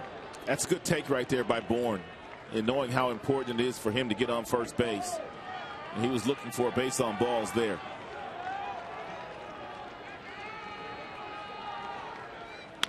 Check swing roller back to the mound. One away. Here is the upcoming matchup presented by the Michigan Office of Highway Safety. Trevor Bauer will go for the Indians tomorrow, facing Justin Verlander. And Bauer has made one start this season, 6 innings, 4 hits, 1 earned run, 8 Ks. So he did a very nice job, but he'll need to be at his best tomorrow. And Justin Verlander has been stingy, and the Tigers' offense is superb.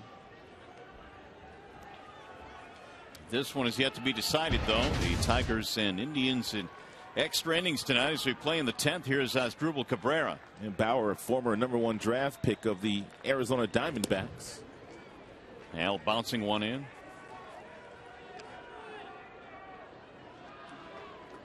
Two out of 7 career against Albuquerque.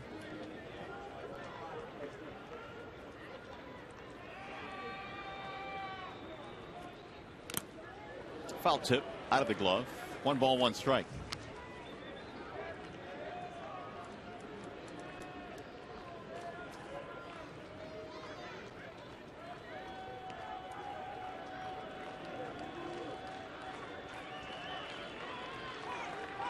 Indians had a 3-1 lead at one point. Tigers tied it up in the 7th. Indians went ahead in the bottom of the 7th. And then Detroit tied it in the 9th on the J.D. Martinez home run. Tigers bullpen once again good here tonight. They did score 1 run off Phil Coke, but other than that, the bullpen has been awfully stingy. Really has, and this was a night, Rod, where Smiley was not at his sharpest. And Brett Ausmus also knew that he can go deep into that bullpen if he chose to do so, with Verlander going tomorrow, followed by Max Scherzer on the, is it a 12 o'clock game on Wednesday? It sure is. Tigers live at 11. Yeah. Got to wake up early. Breakfast with Keating and Simo. Here's a 2-2 swing and a miss. Cabrera's history. First strikeout for Albuquerque. 2 gone here in the 10th. You'd be hard-pressed to find a right-handed reliever in the American League with a better slide piece than the one that Albuquerque features. I mean, this guy averages 12, 13 strikeouts per 9 innings. Well, now here is Michael Brantley. 2 for 4 with a homer against Al. A little bit of success. He was hit his last time up by Ian Kroll on a fastball that brushed his right tricep, I should say.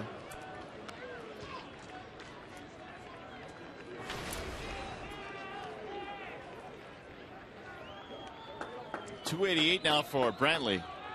8 home runs this year.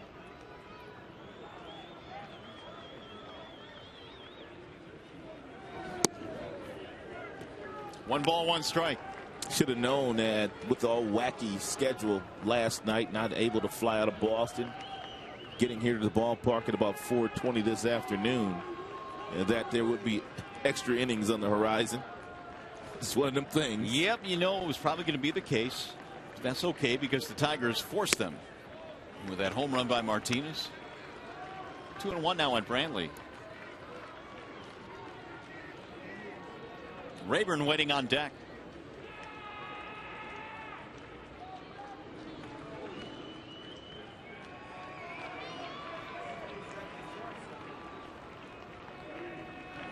Swing and a miss.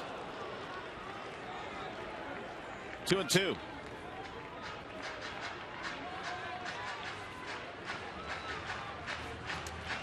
Josh Outman warming up now for the Indians.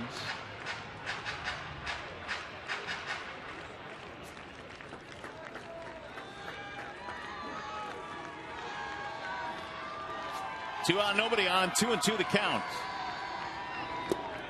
Now 3-2 on Brantley. Well, they say if you throw it 2-2, you might as well throw it 3-2, and that would be the slider by Albuquerque. You don't want this guy to beat you. He's pretty much their best offensive performer right now.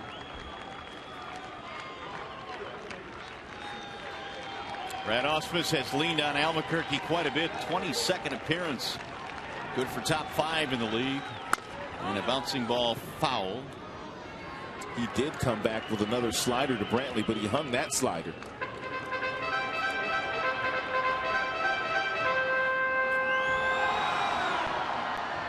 Three and 2.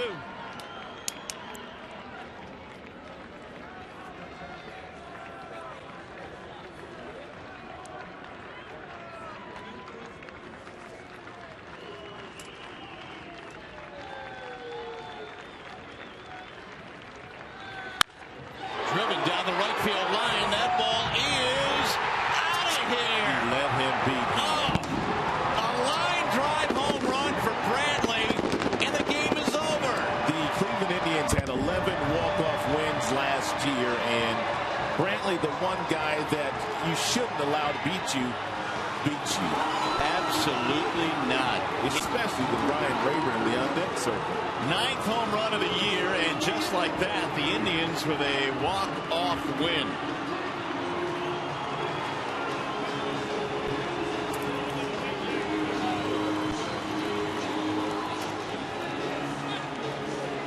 Boy, he crushed this thing, a 3-2 pitch. I think it's a breaking ball up. It is. It's a breaking ball that's hanging right around the belt buckle. You can see Avila just put the glove down as soon as the ball didn't make it there, and that was a laser hit out of here. Brantley wins it for the Indians in the bottom of the 10th inning on a 2-out solo shot. His 9th of the year, touching off the celebration at home plate for Cleveland. They let a couple of leads get away tonight. Tigers tied it up in the 9th, but they will lose it in the 10th.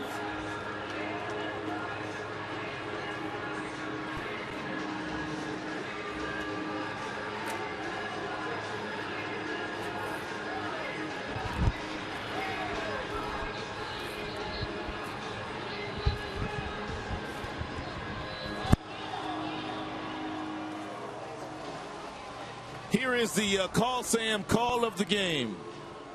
It's how we got to extra innings here this evening.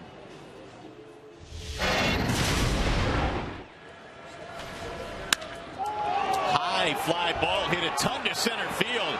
Way back, Bourne leaps, can't get it, it's gone, and we are tied.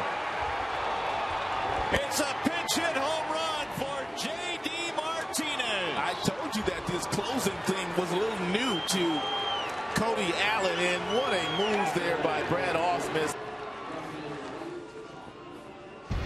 J.D. Martinez tied the game up, but in the end it would be the Cleveland Indians winning it on a home run of their own in the bottom of the 10th inning. And the Miller moment, as we promised you earlier in the game, it was Michael Brantley with 2 outs, nobody on. Kaboom. A hanging break.